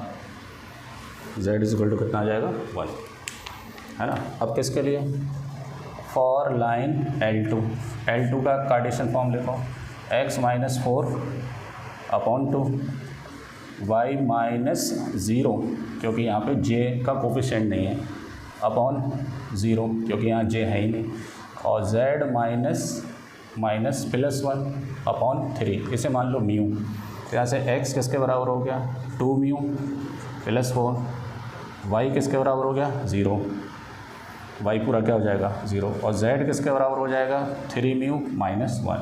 अब ज़रा सोचिए, इसकी वजह से जो P आया है वो कौन है, 3 लैम्डा + 1 -लैम्डा + 1 और 1, और इसकी वजह से जो P आया है वो कौन है, 2μ + 4 और 0 और 3μ - 1। अब P क्या है, यहाँ पर कॉमन पॉइंट है, as the point P is common on both the lines, so therefore corresponding coordinates of point P must be equal।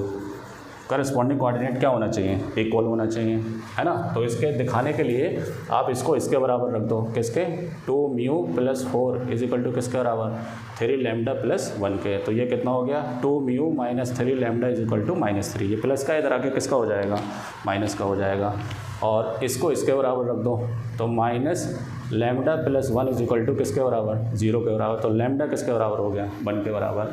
तो जो तीसरा कोऑर्डिनेट है वो ऑटोमेटिक आपस में क्या आना चाहिए, इक्वल आना चाहिए, मतलब 3μ - 1 की वैल्यू कितनी आना चाहिए, 1 आना चाहिए। समझिए, अगर करस्पॉन्डिंग दो एलिमेंट या दो कोऑर्डिनेट x और y बराबर हैं हैं तो तीसरा भी क्या आना चाहिए, इक्वल आना चाहिए। तो तीसरा हमें प्रूव करना है कि 3 म्यू माइनस 1 1 के बराबर आना चाहिए। अब म्यू मेरे पास है नहीं, तो म्यू यहाँ से निकाल सकता हूँ। तो ये कितना हो गया, 2 mu minus 3 into 1 is equal to 3। तो 2 mu is equal to 3 plus 3, तो 3 3 6 हो गया, 2 से कट जाएगा, तो म्यू की वैल्यू कितनी आ गई, 3 आ गई। सो देयरफॉर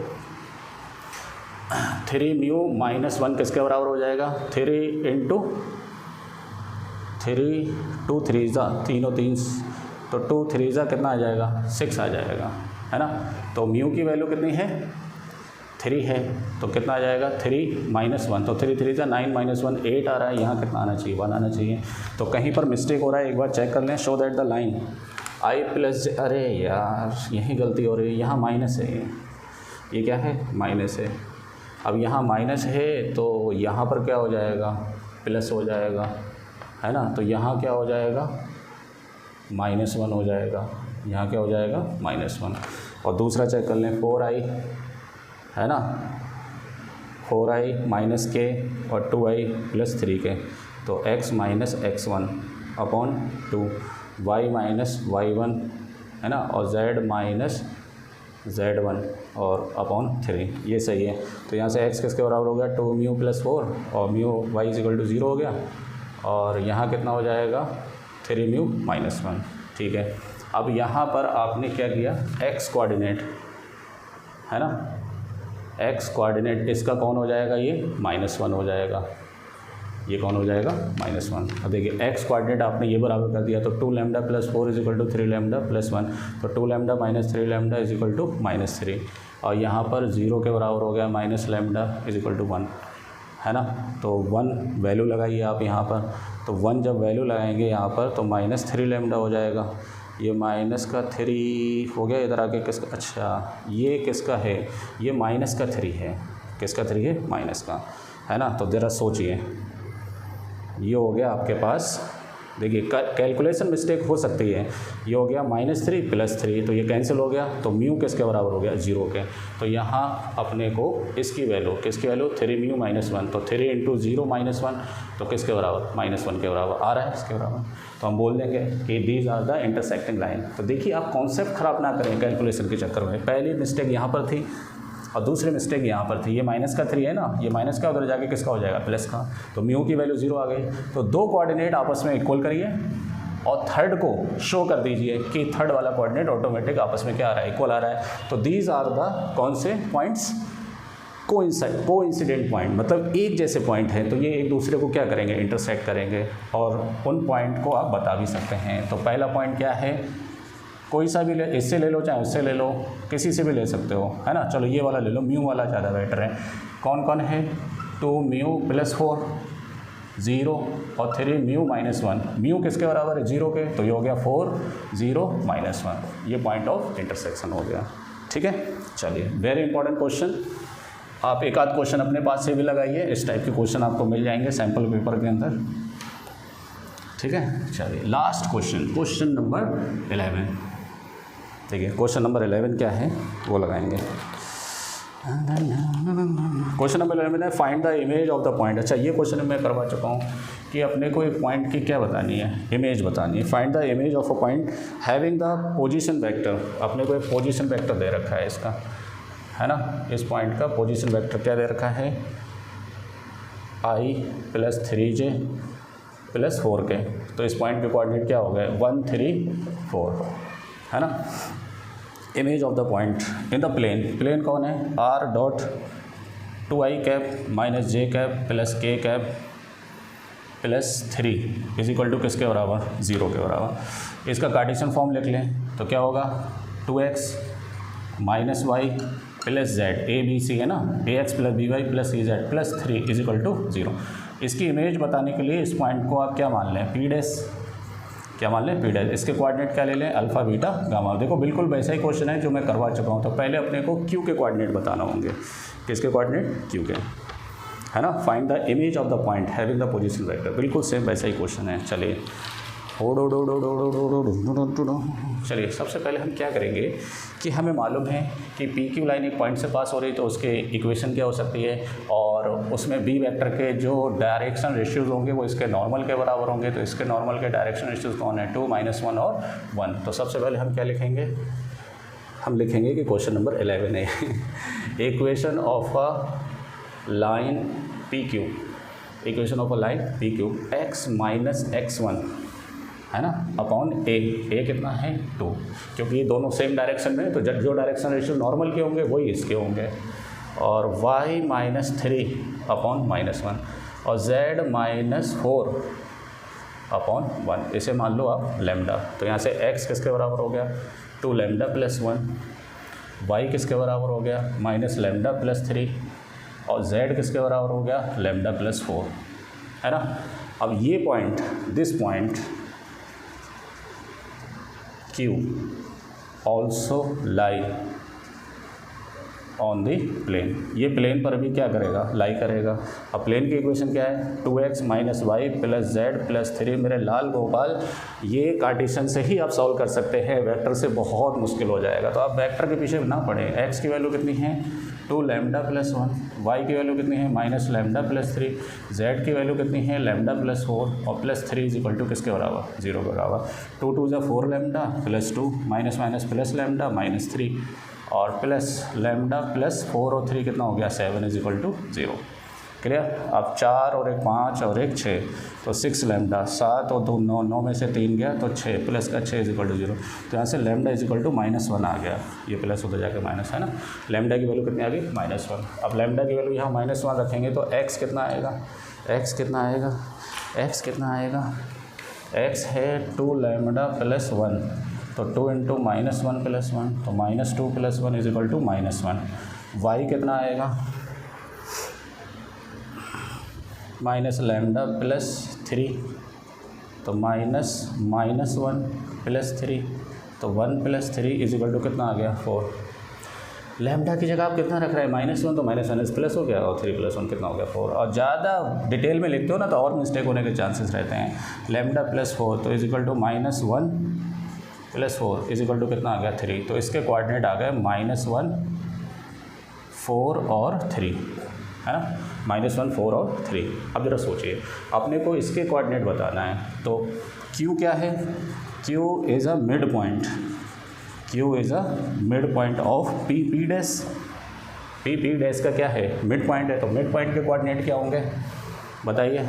मिड पॉइंट के कोऑर्डिनेट क्या होंगे x1 x2 y2, ये Q के कोऑर्डिनेट हैं, y1 + y2 z1 + z2 y2, और यही Q के कोऑर्डिनेट ये हैं कौन 2 - 1 1। ये दोनों बराबर हो जाएंगे, सारे कोऑर्डिनेट करस्पॉन्डिंग कोऑर्डिनेट क्या हो जाएंगे बराबर हो जाएंगे। तो यहाँ से α + 1 = 2 × 2 = 4, तो α = 4 - 1 = 3। तो यहाँ पर ये कितना आ गया 3। बीटा + 3 अपॉन 2 = -1, तो बीटा + 3 = -2, तो बीटा = -2 - 3, तो बीटा कितना आ गया -5। गामा + 4/2 = 1, तो गामा + 4 = 2, तो गामा = 2 - 4, तो गामा = -2। ये उस पॉइंट P का इमेज आ गया।